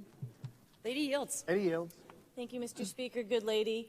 I'm wondering, this council that's deciding what jobs are in demand and what jobs are not in demand, there's business leaders on that council. I'm just wondering what stops them from directing this money to their businesses, because I'm guessing they probably think that their businesses are in demand. So I'm just curious if there's some kind of a protection for how that money doesn't get, just sent to the council members' crony businesses.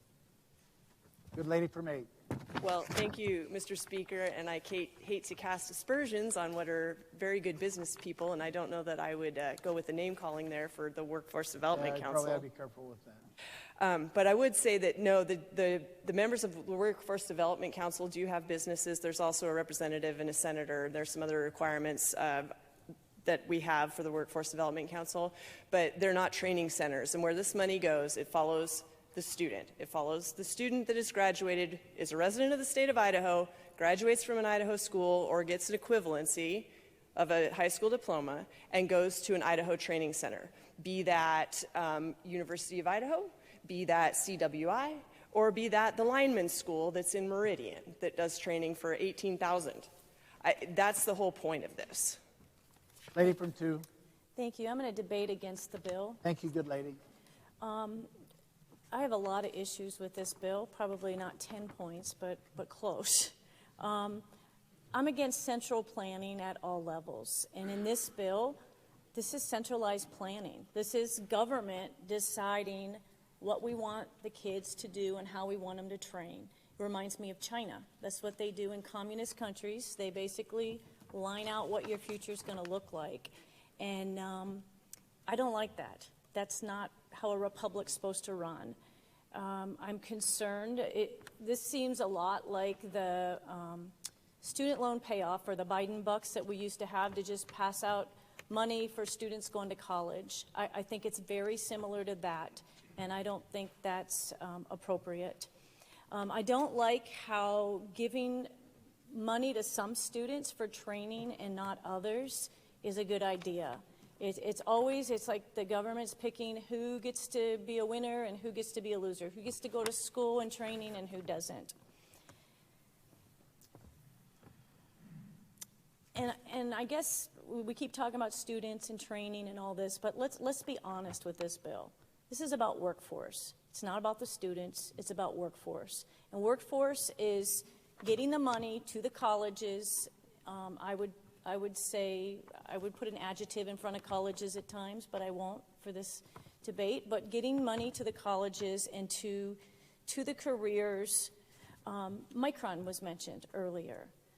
If Micron is so in need of employees, why don't they go train their own employees? Why is that our role to take people's hard-earned money, take taxes out, and give it to students so they can go work for Micron? If Micron has a workforce problem, or any of these other corporations do, let them go out there and recruit their own. It is not our job as government to recruit and train employees or help train employees for them.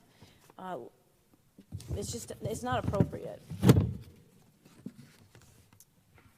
And the last thing is, I don't like some of the tactics used to promote this bill.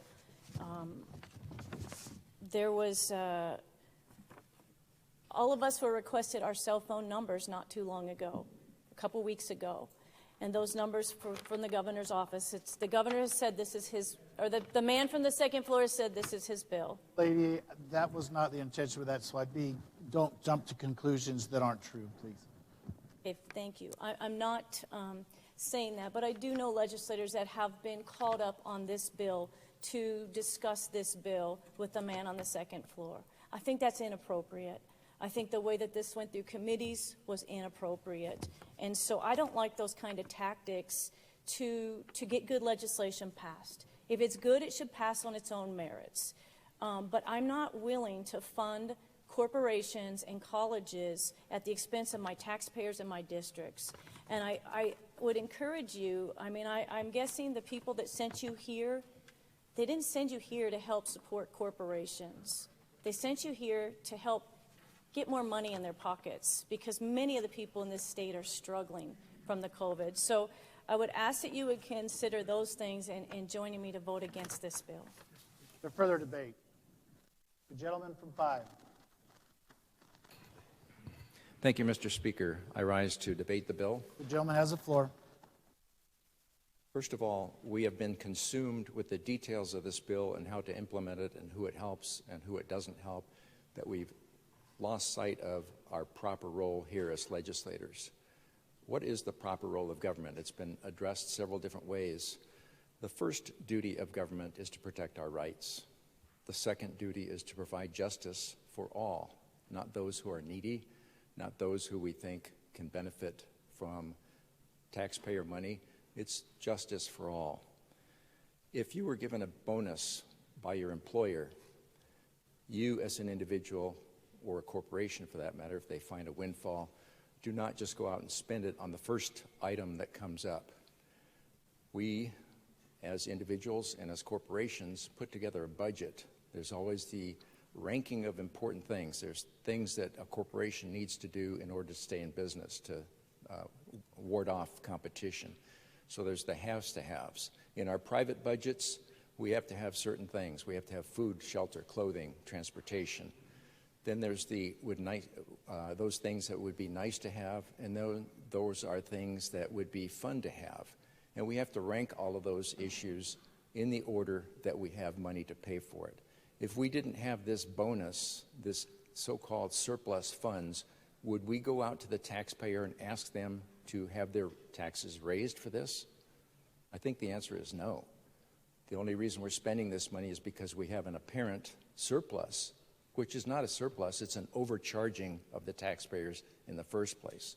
It belongs to the taxpayers. It should be returned to the taxpayers. Granted, this may be a good program, but not at the expense of the taxpayer.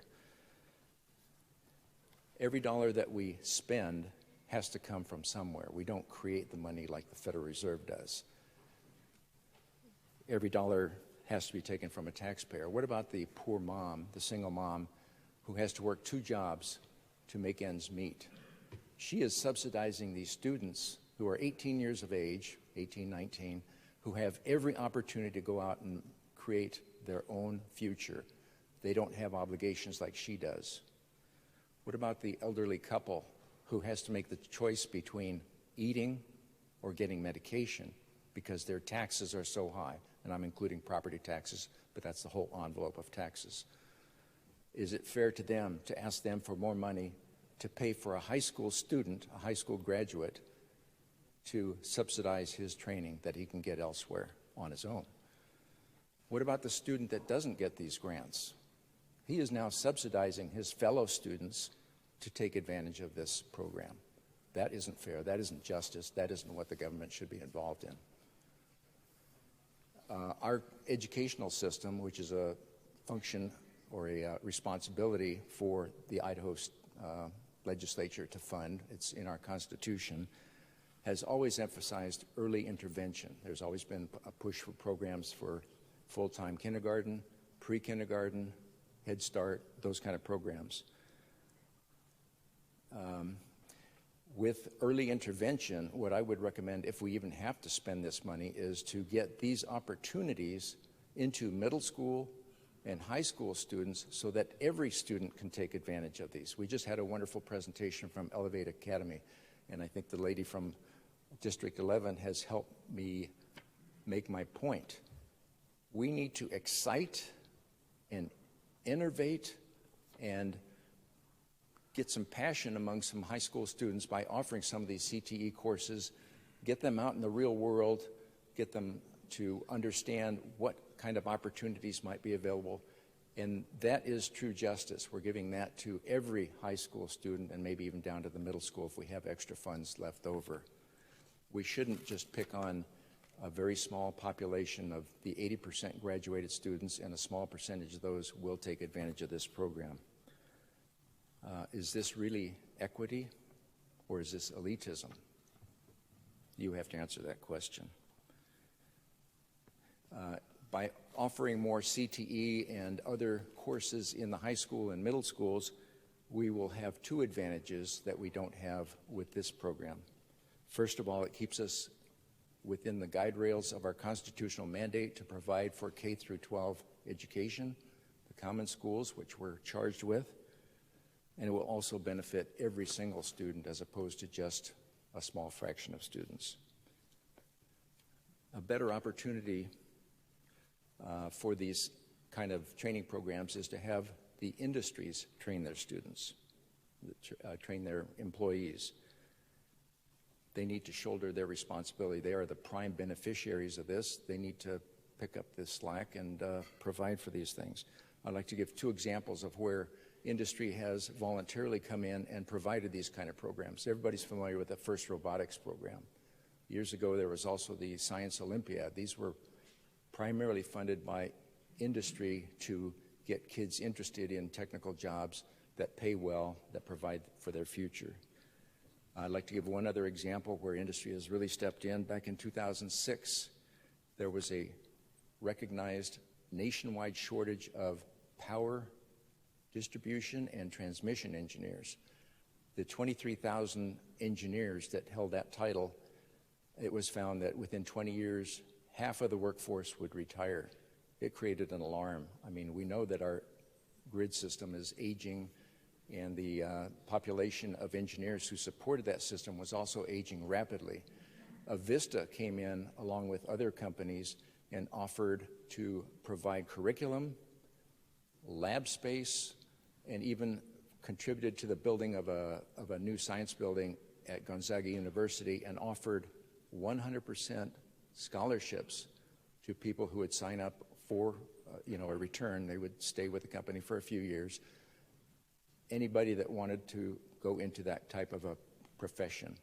So these are the kind of innovative things that we need to encourage the industry to look at instead of having the poor taxpayer pick up the burden, as we have always tried to do. Thank you. Thank you. Good gentlemen. Further debate. Gentleman 21. Thank you, Mr. Speaker. To debate in favor of the bill. Has the floor. Thank you, Mr. Speaker. There's been a lot of talk today about if this is the proper role of government to fund higher education. Now, I graduated from an Idaho high school. I went to Boise State University, and I always like to say that I'm proud of the fact that I got out without student loans. My parents and I were able to pay for the whole thing. The reality is it's not really fair for me to say that because there's another person that paid for that education as well, and that's the Idaho taxpayer. If you look at the way that our higher education system is funded in our public higher education institutions in the state, they get a vast majority, not a majority, but they do get a vast allocation of resources from the general fund. So it's not fair for me to say that I paid for my education and my parents paid for my education entirely by itself. This bill is an alternative, essentially, to something else that could have been done with that $80 million that was set aside in the special session. That money could have been directly allocated to the universities. It could have just been a handout to the universities to continue doing what they do. Personally, I dramatically prefer this option. I think it's substantially superior to put a little bit of responsibility on the students to do what they choose to do with the money. Now, don't get me wrong. I still have problems with this bill.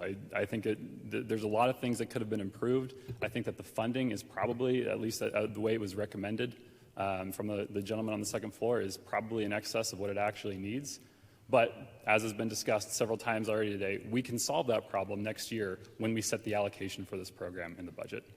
So with that, Mr. Speaker, I ask everybody's green lights. I think it's not a perfect bill, but it's good, and I think it will do a lot of good for the people of Idaho. Thank you. Thank you, good gentleman. Some further debate. Gentleman 26. To debate in favor, Mr. Speaker. Gentleman has the floor. I come from a background of community college, and I think part of what's missing here in the conversation, and it's why I like this bill so much, is it goes through workforce training. I think statewide you're probably aware of some names like Chobani and Cliff Bar that have landed in the Magic Valley. Workforce training, if there's any group in the whole education apparatus in the state, have gone 0 to 60 and almost nothing, satisfied those companies' job training things, and then pulled back out of that market. So other points that I think have been missing here is I'm a firm believer in education. I really appreciate the view that it's in the government's best interest to have an educated populace, but why I'm for I'm for education at the bottom line, is it's the one thing in our culture that allows people to get a leg up and be successful. It's a little philosophical. I can't go as philosophical as the gentleman from Fairfield. But the point's made why so many people have student loans that they can't pay back is because what they got for the money, the time and money they put into higher ed, they don't get the income simply to pay off those student loans. The jobs that people, it's hard to talk about these things, and everybody has so many perspectives in that you diss somebody a little bit. But all the jobs in the workforce that this is targeted to, there's people that love those jobs, and frankly, they pay a lot better than some of the jobs with degrees. I'd ask you to compare a case mechanic's pay with somebody who has a bachelor in philosophy. It's a whole different world. The best part of this bill, to conclude, is that it doesn't micromanage these funds right down to the bottom of the whole tree of education and funding, if you will. I see it's not a common interest in business that everything happens from the top down. The CEO of a company and the board of directors don't get down into every department's budget and tell them exactly what to do. The most impressive part, I think, of this is it sets the stage for the business community and workforce training to actually find a way and get some neat, innovative ideas.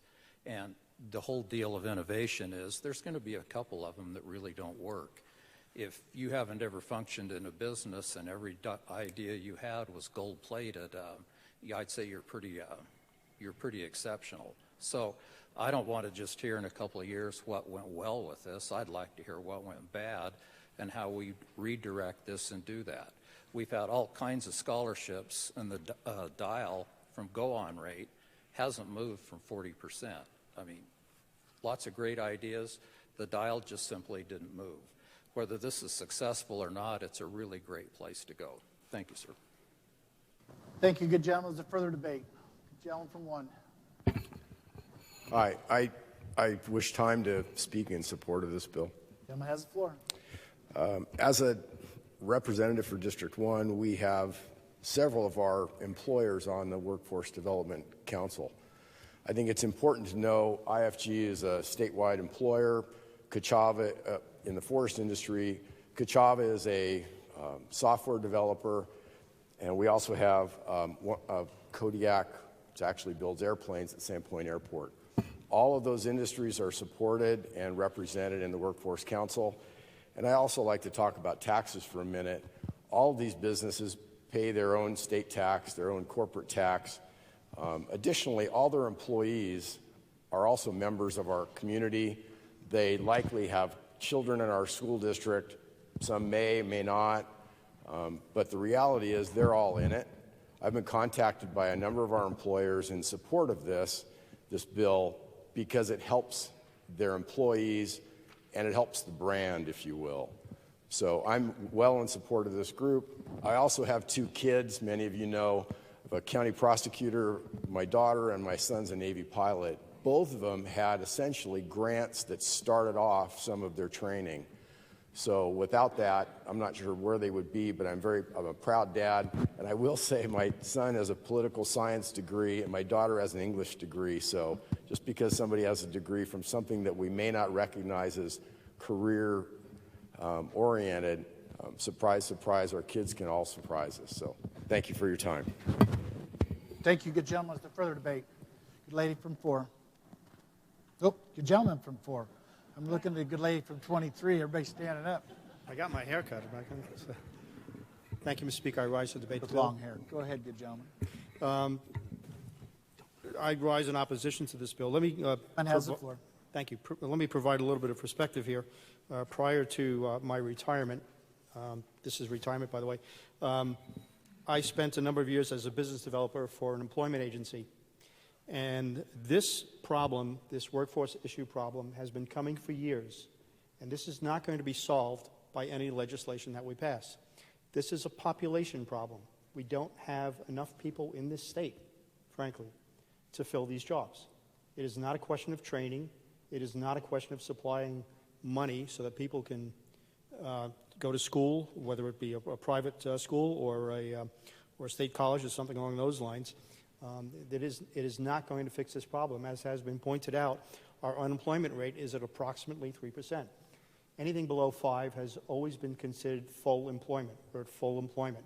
This is not the issue here. The issue then becomes whether we're going to have a free market or we're going to proceed into central planning. And I will give you some examples of central planning. The Soviet automobile industry, which produced such wonderful cars such as the Lada, or their inability to supply food for their people, or their medical care system. That's what central planning gets you. Let me tell you what the free market does. About 100 and some years ago, the federal government decided that they were going to regulate the telephone industry. And they regulated the industry for 100 plus years, and we had such wonderful things as rotary phones and push dial and the Princess phone. And in the 80s, they unregulated the industry. They removed the regulations with the advent of cell technology. And you now have a phone on your desk which has more power than the computers that sent men to the moon. That's what the free market does. The beauty of the free market is that we never know where the solution is going to come from. So the solution to our workforce problem is probably being developed by some crazy guy in a garage. It is not going to come from us. As much as we may like to think that we may do that, it is not going to come that way. So I am in opposition to this bill. Thank you, good gentleman. Good lady from 23. Thank you, Mr. Speaker. I rise to speak against this bill. Good lady has the floor. College tuition, we all know, is really high right now, and I think it would be a more sustainable and better use of this money to reduce college tuition.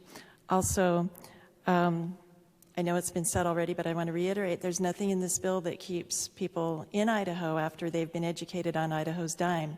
What's to stop them from going off to a state where they can make more money with their degree? Thank you. Thank you, good ladies. Is there further debate? Bill 13. Thank you, Mr. Chair. I would like debate in support of this bill. Thank you. Has the floor. Boy, we've heard a lot of good debate today. I would submit that this is an investment in Idaho. I mean, that is the whole point, I believe, of this. I believe the sponsor and those that have worked on it have had Idaho's best interest at heart. We've heard the constitutionality. We've heard about full employment, the 3% and that. I believe, as also pointed out, those that are going to apply for this will apply because they want to go to work, not the ones that are taking advantage of sitting at home and not in the workforce. It provides options. I think this is one that you'll see your essentially the go-on rate improve because they're going on to something that they're interested in, and something now that they perhaps have the ability to, with the barrier of some of the expense taken down. I mean, we helped our kids as well, but we were lucky when, as many of you, when I went to college, I had to work all through college. I took out student loans. I applied for Pell Grants that provided just a little bit of it, but I also worked. And I worked when I went to NNC for my associates. I worked all through Boise State, getting my bachelor's degree. And when you're working and going to school, you just barely have time to get through your classes and do your thing.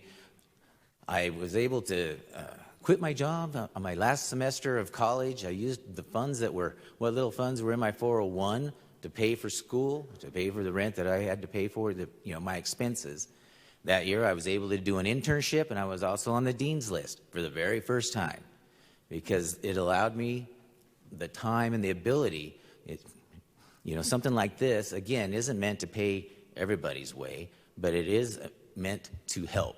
And it's meant to help those that want help, that want to go on. I've got a manufacturing company over in Canyon County that had 2 producing plants that they had to shut down one just to train people how to essentially measure and drill and some of the unskilled things that these, the people that they were able to get could get. And again, they talk about, well, companies, should provide the training. If they're providing the training, it means they're hiring unskilled people. Businesses like to hire skilled people that they know can do the job. And that's another thing that I really haven't heard argued today is the economic development of this. People love Idaho. I love Idaho. People come here because of the lifestyle. Companies come here because of the lifestyle. Cheap power. We've got water. We've got land. But they won't come if we don't have an educated workforce that's willing to go to work. And they can find unskilled labor anywhere or nowhere, just like we have too. This, I believe, is going to provide some options for these folks. And again, we've heard lots of sides of this, and I would bet every one of us, when we came at the beginning of January, said we're going to come and do good. I believe this is a good bill. If we wait around for perfection, it's never going to happen. We're not going to get there. I believe this is a good bill. It should be supported, and I hope that you greenlight this. Thank you. Thank you, good gentlemen. Is there further debate? The gentleman from 3. Thank you, Mr. Speaker. I think centralization is socialism, but if I were a trucker... Good gentleman, for what purpose do you rise? Debate the bill, Gentleman Mr. has the Speaker. floor. If I were a trucker, food producer, miner, electrician, plumber, I'd love for the government to train my people. Cheaper for me. Makes sense. Now we've stepped into this arena, been decades now. Hasn't been enough. We've got to train them more. We've got to get them more money. Of course, the students aren't getting the money. The institutions are getting the money. So the idea that we're somehow helping the students, okay, that's marginal. We know that our own experience, those of us that helped ourselves got where we are. My parents were poor, and I mean poor.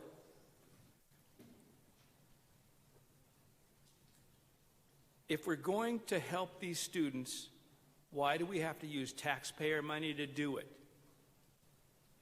If we're going to help these students, why do we have to have a central planner? Why don't we help with rules, regulations, these employers train their people? They're going to train them anyway. Why don't we let them do the training? They're the ones making the profit on it. They're the ones paying the taxes. By the way, this is coming from income taxes. As the years go on, this isn't going to lessen. This is going to expand. Next year it'll be more than 80 million. Year after that, by 5 years, who knows what it'll be. But I can assure you that if you start down this road, there'll be no stopping it, because that's just the way it works. The employers would rather have the government train them rather than paying for it themselves. And the employers are not getting this money. They're getting the value of the training, and the institutions are getting the money. Let's think this through for just a minute. I understand we've got our do-good mentality. I understand that the employers are feeding the council and asking the council, telling the council what they want. All these things really mitigate against our throwing money at this. So I just implore you, think again about what we're doing with taxpayer money. Is it doing good, or is it just helping the employers in a low unemployment time with trained, we'll use that in quotes, personnel? Thank you, Mr. Speaker. Thank you, good gentlemen. Is there further debate?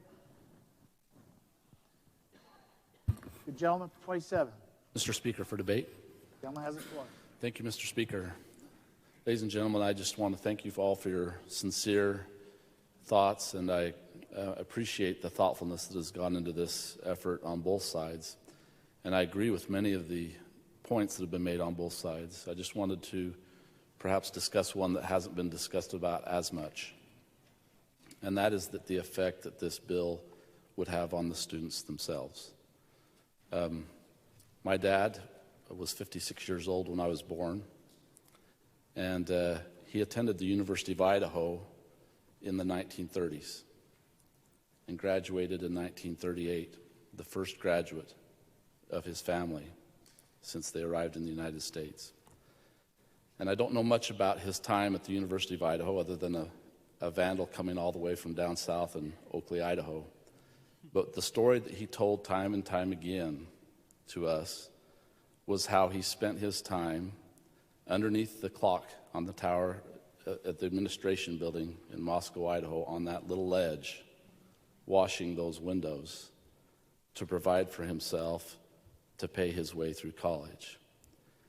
And what he taught me by telling me that story was that he got through college with a sense of dignity, that he worked his way through, even though we know that higher education is paid for by taxpayer money.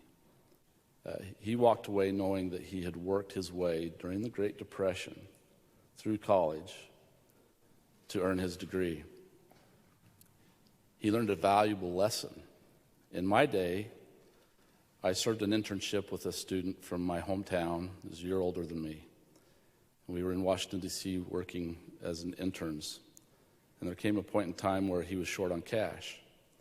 And he came from a farming family that has a sizable operation and a very wise patriarch. And he called his dad and he said, "I'm out of money." And his dad, I could just see with a grin on his face, responded to him and said, "Here's what you can do. You can go get you a job, or you can go get you a loan, or you can do these various things." But I knew full well that he could have written him out a check for $8,500 in a heartbeat. But he chose not to do it because he wanted to teach his son how to earn it for himself and preserve in him a sense of dignity. And when I first heard about this bill, those were the very first thoughts that came into my mind. Now, I agree with a lot of the problems that we're trying to solve with this bill. And I agree with a lot of the points that have been made in favor of this bill. But we need to find a better way to do it. And so, in a culture that is more and more valuing a sense of entitlement, I hope that we're not trying to add to that culture of entitlement, going down that road where we deserve it and we want it and we don't want to have to do anything for it. Thank you. I would urge you to vote no. Thank you, good gentleman. Good lady from Stein. Thank you, good lady. Thank you, Mr. Speaker. Yeah, at least my district hasn't changed and I can remember my number. What purpose the lady rise? I rise to debate against this bill. Lady has the floor. I have several problems with this bill. The first one is the erosion of our legislative authority. If you will notice, everything goes to this council and to the executive branch. All we do is appropriate the money. They decide where that money goes, who gets it. They get to decide which businesses are going to benefit from this. This should be our purview. We know what in-demand jobs are, but we constantly are giving away our authority. And I've never been one to like that very much. So the other thing I have a problem with this is we are neglecting our CTE, our junior and senior high schools. They are the pipeline into these jobs, into the trade schools, into the colleges. Yet so many of our high schools have absolutely no CTE. That's where we need to begin. Today we saw a wonderful school, Elevate. That's exactly what they do. They are the pipeline. These kids graduate going right into jobs or apprenticeships or to college. But this is where the money needs to go. There is a school in my used to be my district. The good gentleman from, let's see, I'm not sure where he's from now, 7, 8. He now has Adams County. Council has been struggling for so many years. They finally have a good superintendent, a great school board. They changed that school from the bottom to the top. And now they want to do a CTE high school. It would be such a tremendous advantage to businesses all over, and especially to our kids. So I don't know if you have looked in our JFAC book and in the governor's budget request, But the first year for this money, $75 million of it, simply goes to the Permanent Building Fund for higher education.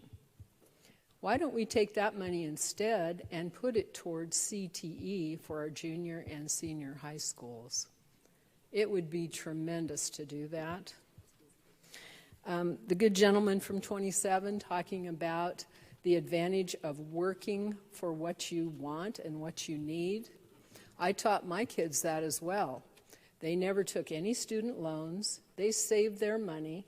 When they would get $10 for their birthday, $5 had to go into their college fund. And they never had anybody help them. I paid their diesel once in a while to get to the U of I, but that was about it. The gentleman from 1 talked about IFG, so that is a timber industry. For those that you don't know, they're mills. They have mills all over. The good gentleman who works there now and used to be our Department of Lands director has a terrific idea for 10 CTE junior and senior high schools so that those kids could learn a trade in forestry, whether it's to be a forester, to be a logger, anything regarding that. That's where this money needs to go. I would hope that we could revamp this and do what we need to do, and what our responsibility is K through 12. Thank you, Mr. Speaker. Thank you, good lady. Is there further debate? Good gentleman from 21. Mr. Speaker, I rise in opposition to this bill. Gentleman has the floor. Thank you. There's been a lot of good things said on both sides of this debate. And one, I'd like to say that I understand the importance of education. I understand the importance of trying to fill jobs and workforce development. I've lived that in the private industry. As has been mentioned, there's a lot of challenges and issues with this bill. I hope to speak on one to maybe enlighten it and add some new information. This bill, if you look at the fiscal note, asks for $102 million. At $8,500 a student, that's 12,000 students. If you look at the number of high school graduates that we had, according to our own Department of Education, that's 18,000 students. Our go-on rate, about 40%, means 7,000 students or so are actually even going on. So we're looking at maybe 7,000 that maximum could use this, but the funding request is for 12,000 students. That feels really high to me. Even if we say we're going to move the go-on rate with this funds, even a 60% go-on rate is more like 11,000 students. So this feels really high. The bill itself, even on page 3, starting in section 14, says if there's excess funds, we only need to look at the targeted workforce development and financial need if there's more people applying for it than funds. So right now, it doesn't feel very targeted to me because there's more funds than I think people would apply. That, to me, feels a little bit more like universal college, or at least a step in that direction. I'd rather narrow it down and target it in scope, test the dial first. I know we talked about here that you could use the House Appropriations Committee to dial it down, or JFAC, and I would rather we just defined it up front as a body. And to give us a sense of what we're trying to create here, the University of Idaho's total budget request for general funds from the state was $103 million. And we're talking about $102 million for this program. So I want to make sure we understand what type of thing we're creating here in the scope of this program. And what else maybe we could use those funds for, even in education. And so for that, I'll be voting against this bill. Thank you. Thank you, good gentlemen. Is there further debate? Good lady from 32. Thank you, Mr. Speaker. I rise to debate against the bill. Good lady has the floor. Thank you. I won't repeat anything that's been said either for or against this bill. But if you look on page 7 of this bill, this actually defunds, to the extent the funds are not utilized, the very successful Advanced Opportunities Program. These are $4,000 that go to every single student in the state. And when I think these decisions around jobs are actually have a better chance of being made and invested in is in the K-12 space, and takes those funds. So not only the $80 million from in-demand careers, canceling out the Opportunity Scholarship, but any unspent funds which would otherwise stay in the public school budget where we do have that constitutional obligation, and sends them into the adult space. For that and other reasons, I will be voting no on this bill. Thank you. Thank you, good ladies. Is there further debate? Good gentleman from 14. Mr. Speaker, Gentlemen, first you rise. I will be debating against this bill. One has the floor. Thank you. Really, this has been a frustrating thing. I think for me, this is one of the reasons I ran for this seat, was to fight back against into the government's overreach into our community, into our lives, into the decisions that we make for our kids, or for the kids for their own decisions that they make themselves. Or at this point, for businesses unable to make the decisions of what they see is a true training for their industries. I will point everybody to the actual appropriations budget for this year, and look for the workforce development. I would encourage everybody to go try to do that when they get a chance. And you just look at the semiconductor workforce. Currently, they're asking for a $15 million supplementals for this year alone, plus another $15 million for the next fiscal year, for fiscal year 24. And yet we just saw news articles all over the place stating that Micron is laying off 10% of its workforce. So how did the workforce development get it so wrong?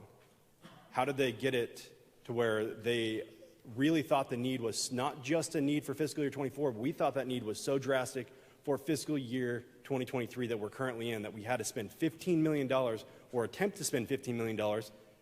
And we forgot to talk to Micron, probably the largest person that we're actually training for that they're now laying off 10% of their workforce. To me, the workforce development as a whole is getting it wrong. Our job is not to tell industries what we're doing. Our job is to actually encourage a free market society. And that is what our founding fathers have pushed. That is what the people that have sat in this chamber before have pushed. But for some reason, we are at the point where we're thinking that we need to make these decisions for the taxpayers of Idaho, and they can't make this for themselves.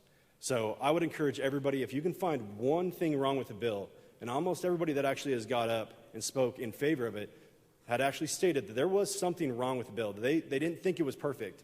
I say we send it back.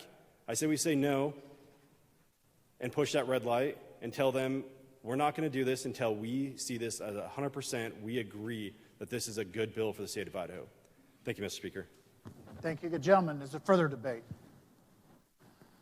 Gentleman from 22. Thank you, Mr. Speaker. Good ladies and gentlemen. What purpose do you rise, good gentleman? Debate the bill. Gentleman's house floor. New change there, Mr. Speaker. I apologize. I apologize. It's a good change. Just go take a privilege and explain that. It used to be you could be standing up to make an announcement. You could be standing up to introduce somebody. You could be standing up to ask a question. So if you stand up and say to debate the bill, I don't care whether it's for or against, then I know and everybody else knows what you're doing and we're all on the same team. And I apologize. I should make that clear. Sorry to interrupt. Good gentleman, you have the floor. Thank you, Mr. Speaker. No, I already caught on to that, but I forgot to actually say it. Just habit, I guess. I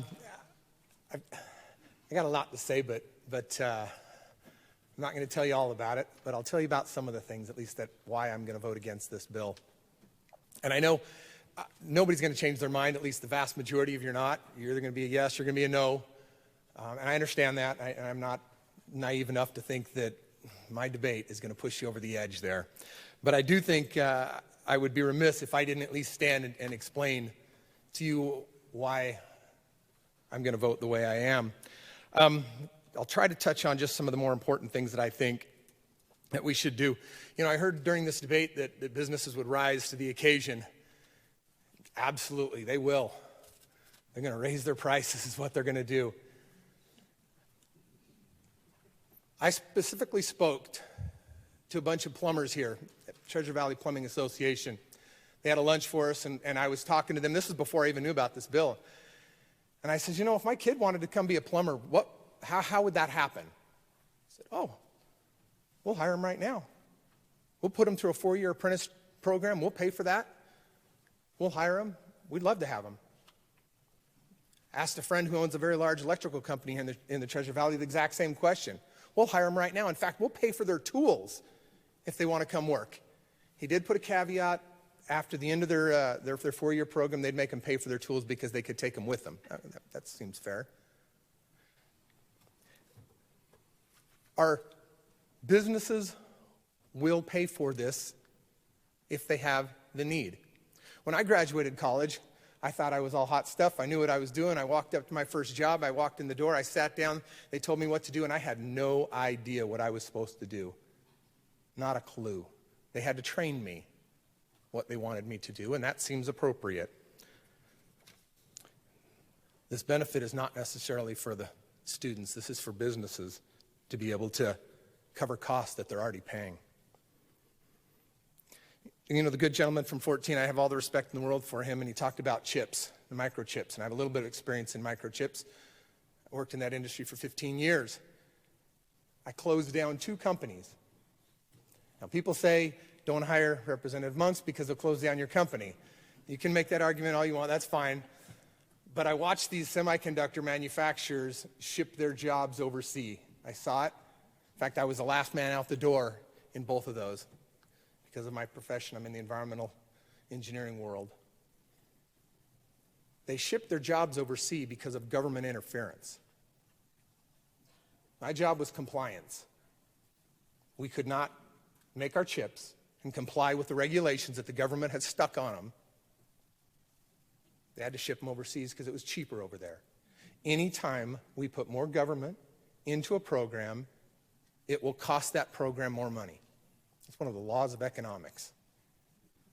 It happened every time we do that. We throw money at a project, it's going to get more expensive. Last point I wanted to bring up, and the good lady from 4 stole a little bit of my thunder there, and that's okay. I'll just reiterate a little bit about that. This feels like we're picking winners and losers. I spent a lot of time in this body fighting against the fact that some jobs were considered essential and some were not. I think I had 6 bills off this floor trying to fix that very thing. And that's what we're doing again. These jobs are essential, those jobs are not. I got 8 kids. Most of you know my story. We all love talking about our kids, right? So I'm going to take just a second to talk about my kids. My 4 oldest kids, they're brilliant, right? They all went to college, scholarships. One even went to law school on a scholarship. Proud of those kids for all that they had done. They all did it on their own, not from me, not from helping them. But I also have 4 other kids that we adopted, and they're in a little bit different situation. They're not going to go to college. One of them might, but I know a couple of them aren't. And you think, oh, well, they can go to the career technical schools. No, they can't. They're not going to be able to make that. But they are going to go to work, but they're not going to be essential jobs. So you're telling my younger kids, you're not getting anything. We're going to give it to somebody else because we deem those jobs to be essential and your jobs are not. I'd encourage your red light. Thank you, good gentlemen. Is there further debate? There's a debate for the second time. The gentleman from 30. Debate for the second. Oh, never mind. Sorry. Would the good lady from 8 yield to a question? Good lady from 8 yield. The good lady yields from 8 with the acknowledgement that you and I are standing between everyone and lunch. Yeah, lady that's yields. long gone. But, lady yields. Thank you, Mr. Speaker and good lady. My question is dealing with capacity in these colleges and career technical colleges at universities. Do you know how many open seats there are per year in these universities for these high-demand careers? Lady from 8. Mr. Speaker, good gentlemen, I would say that's the beauty of the program is because it's not limited to universities, and we can now use the private sector to do training. So that's why I think it's interesting that the line gets drawn back to what the governor's suggestion, and let's all remember it is always a suggestion when it comes to the governor's budget. When it's that we need to increase facilities, that's a suggestion because one of the beauties of the program is that what we're doing is expanding opportunities for these kids so that they can get training that is not necessarily a 2 or 4 year school. Gentleman from 35. Okay, thank you, Mr. Speaker, and then good lady. Now to debate, then. Gentleman has the floor. My concern with this, well, one of many, but most of them have been discussed, but this one, dealing with capacity, I don't feel like has been touched on enough.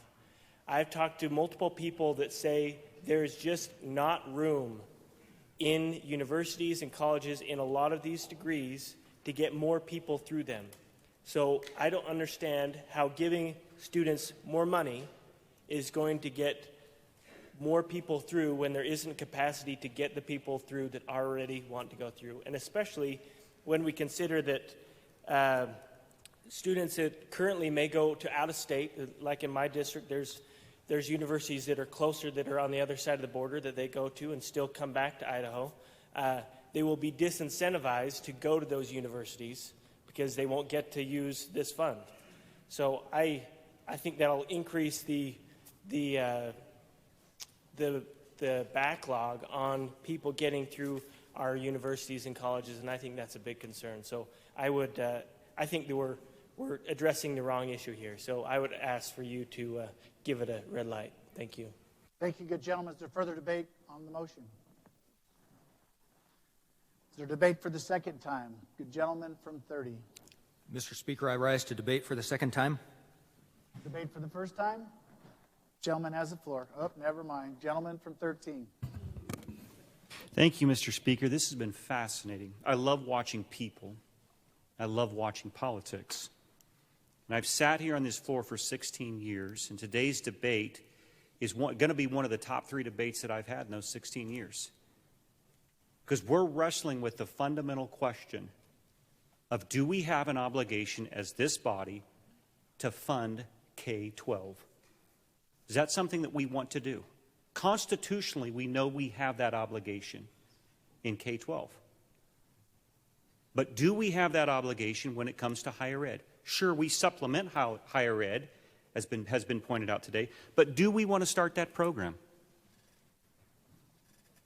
You ran for this office. You're going to make that decision, and you're going to be able to tell your constituents whether you think it's a good idea to start this program.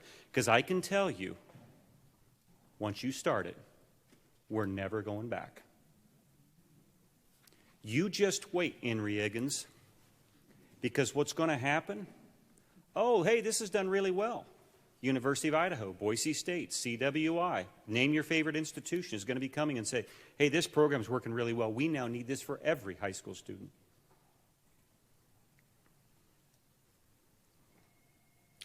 I've watched what the senior members are doing today. This bill will be voted against by the majority of the senior members today. The people that have been around a long time know exactly what is happening here and what's going to happen. And I'm going to hearken back to the words of a former speaker. I have never forgotten what Speaker Bedke said one day when he said in caucus, it is not the good times that put you out of business. It's the spending that you commit to in the good times that puts you out of business. We've got money now, but there's only 2 people left in this room that were here when we didn't have money and when we had to cut. Do you think you're going to go to those high schoolers that are planning, their parents are planning, send their kid to college, hey, you're going to get this money, this free money from the government? You think you're going to go to them in a tough time and tell them, no, you're not going to give them the money? Maybe K-12 is fully funded. Is that the debate that I'm hearing today? Because it's always been we don't have enough money for K-12, so we got to pour more money into K-12. Well, now apparently it's fully funded. K-12 is taken care of. Because we've got so much money, we're now going to go ahead and fund beyond K-12. I'm concerned, Mr. Speaker, at starting this program. We have no business starting this program. I paid for my entire college myself. My parents did not help me one single bit. The good gentleman from 27 told a very compelling debate about his father. There is value when you have skin in the game. You start handing free things out to everybody, you can't sustain it. It's one of the reasons that this body, we are able to say that we operate on a balanced budget. There are other states that don't. Why? Because they have feel-good programs just like this that are put forward that they can't sustain and they can't fund. And I'm telling you, if we start this program, Mr. Speaker, we will not stop it, and we have no way to maintain control over the spending of this program, and it will be a disaster for this state long term. I would encourage you to follow the senior members' leadership on this today and vote no. Thank you, good gentlemen. Is there further debate for the first time? Is there debate for the second time? Good gentleman from 30. Then we'll move to you, good gentleman from 14. Thank you, Mr. Speaker, to debate for a second time. Gentleman has the floor. Thank you. Very briefly, as all of you, I'm sure, I spoke about this proposed legislation with many people prior to today. And in talking to people who were in favor of the bill and in sharing my thoughts about free markets and about the role of government, I was shocked at how often I heard this phrase. I heard, philosophically, I'm right there with you, but. And then they would tell me why they can't be with me in this particular case. I'm going to use the words from the good lady from 6 to kind of fill in that blank. Philosophically, I'm right there with you, but the market is saying we are in trouble. The market isn't perfect. There are lags, and it takes some time for equilibrium to be achieved. But the historical example that best fits that idea that we are in trouble is the Great Depression. And if you look at the federal reaction to the Great Depression, it was to say, the market's saying we're in trouble, we're going to get involved. Now, there's a debate about whether the involvement of the federal government pulled us out of the Great Depression sooner than we otherwise would have come out of it. I happen to think not. I think it delayed that.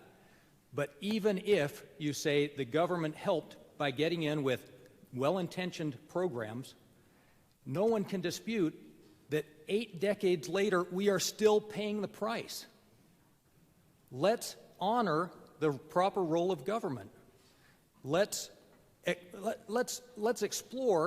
the fact that even though it sounds like when we have a debate like this that there's one group that's cold-hearted and the other group that's big-hearted, let's understand that free markets have done more to pull people out of poverty and to achieve success and material benefits and so forth than any government program ever. Big-hearted people believe in free markets. Thank you. Thank you, good gentlemen. Is there further debate for the second time? Good gentleman from 14. We got one comment, sir. This should close it up. The gentleman has the floor to debate for the second time. I just want to make one comment. As an old warfighter, I didn't get it clear. But what happens if we lose Taiwan? We're going to be at the mercy of the Chinese. I want everyone to think about that. I'm this lone warfighter standing out there, how important it is to me, and that's what I like this deal. We got to close that deal with Micron. That's our final word. We need to make sure we close that gap. It's really important. Trust me, I've done the wargaming. It's extremely important. So everyone go to lunch. We can vote, and everyone go to lunch and think about that tonight. It scares me. It should scare you. That's all, sir. Thank you, gentlemen. Is there further debate for the second time? Good gentleman from 22. Thank you, Mr. Speaker. And just to highlight some of the other concerns, when we did Medicaid expansion, the budget was $478 million for 2024. It's now $1 billion. So whatever your estimates are, whatever your commitments are, it will go up. We will spend a lot more than what the projections are. So just to remind everybody that what you get told one time, and that's only in a couple years time frame. And so just a reminder, as the good old speaker used to say, it's the good times that get you in trouble, not the bad times. Spending money on the good times is what gets us into trouble. Thank you, gentlemen. Is further debate for the second time? Good lady from 6. Thank you, Mr. Speaker. To debate for the second time. Good lady has the floor. So this will be really brief. I just want to remind everyone in the body that we had voted in this special session for $80 million to go toward in-demand careers. And that is what this bill is doing. The $330 million we voted for was for K-12.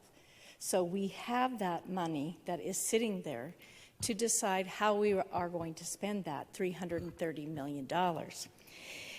And so I just want to make sure also that we all remember that the people of the state of Idaho confirmed that we put that money in the right place.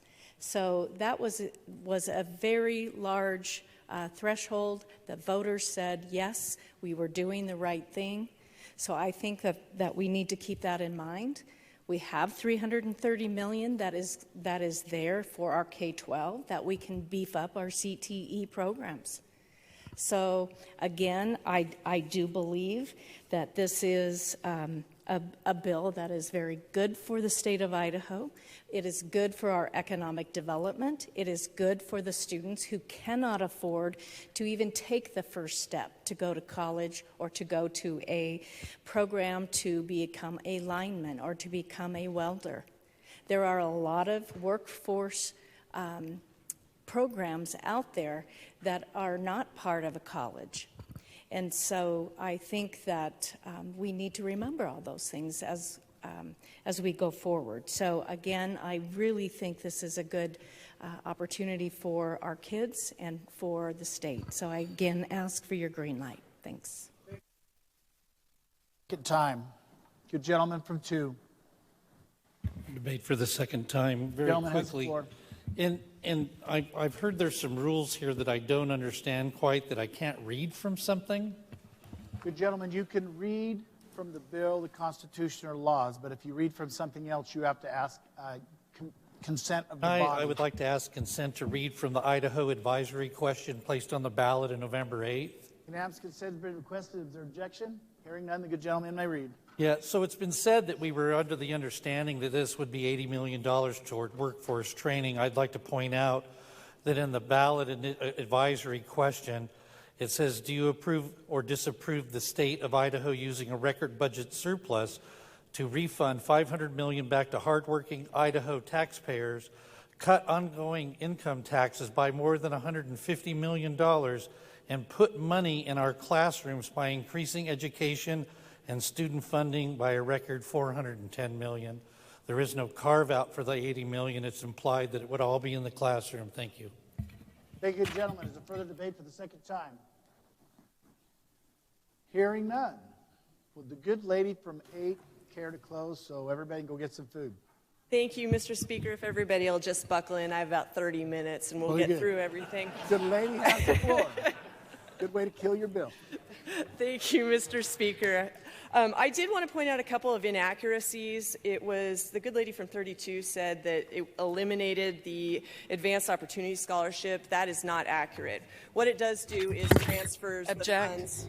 Good lady objects. Good lady from 32, state your objection, please. My objection is I did not say it eliminated it. I said it defunded it if excess funds were not utilized.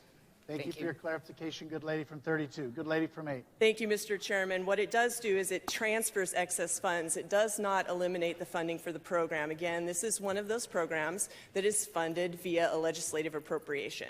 So the legislative appropriation for advanced opportunities is still available if it comes out of JFAC and passes the 2 houses. So I thought I'd point that out.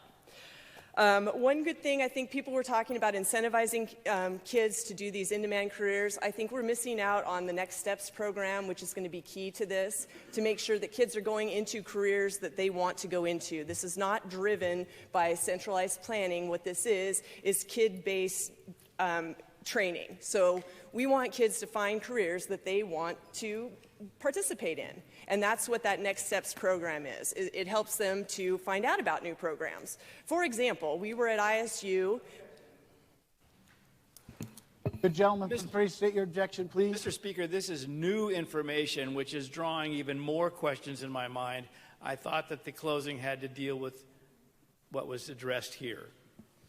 Good gentleman brings up a good point. We do not want to bring in new information, so please tread carefully, good lady from 8. Mr. Speaker, discussion of the Next Steps Idaho program was in my original debate.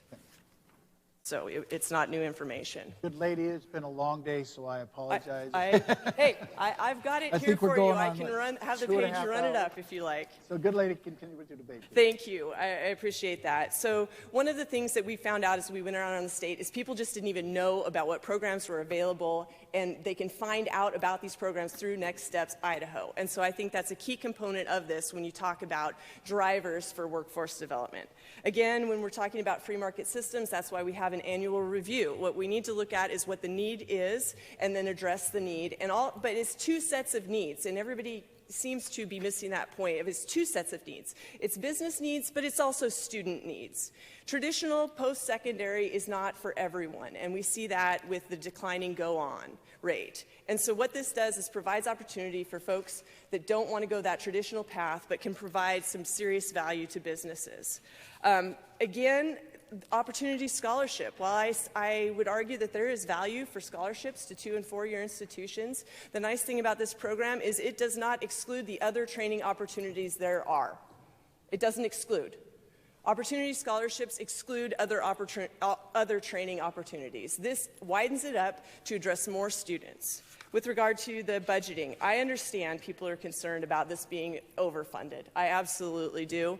And I would hope that we address that when we get the legislative appropriation. What I can tell you was there was zero, that's right, zero policy connected with that special session suggestion of an appropriation of $80 million.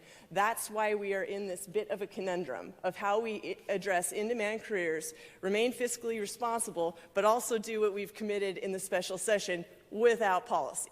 So that's it. We're sitting in an unusual situation there, and that's why I think we need to lean on the fact that we can cut back that legislative appropriation to more accurately address the needs. I could go on. No one wants me to. I think you are correct, good lady. I can read a room. I would ask for your green light and would appreciate your help on this. Thank you, good lady. Appreciate the debate today, guys. It was a lot of fun, and you did a really good job, and I appreciate that. With that, the question is, shall House Bill 24 pass the House?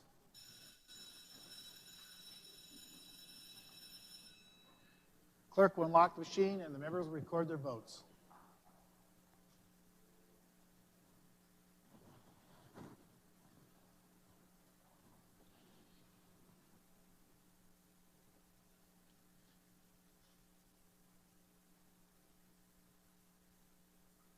Has every member voted? Does any member wish to change their vote? That's pretty incredible, guys. The clerk will lock the machine and report the pairs.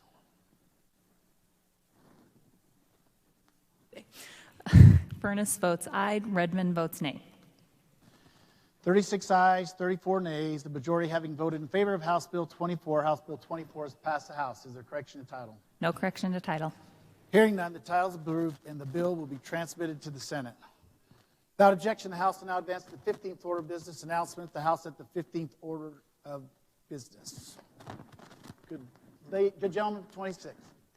Thank you, Mr. Speaker. The minority will caucus at 4 p.m. Minority.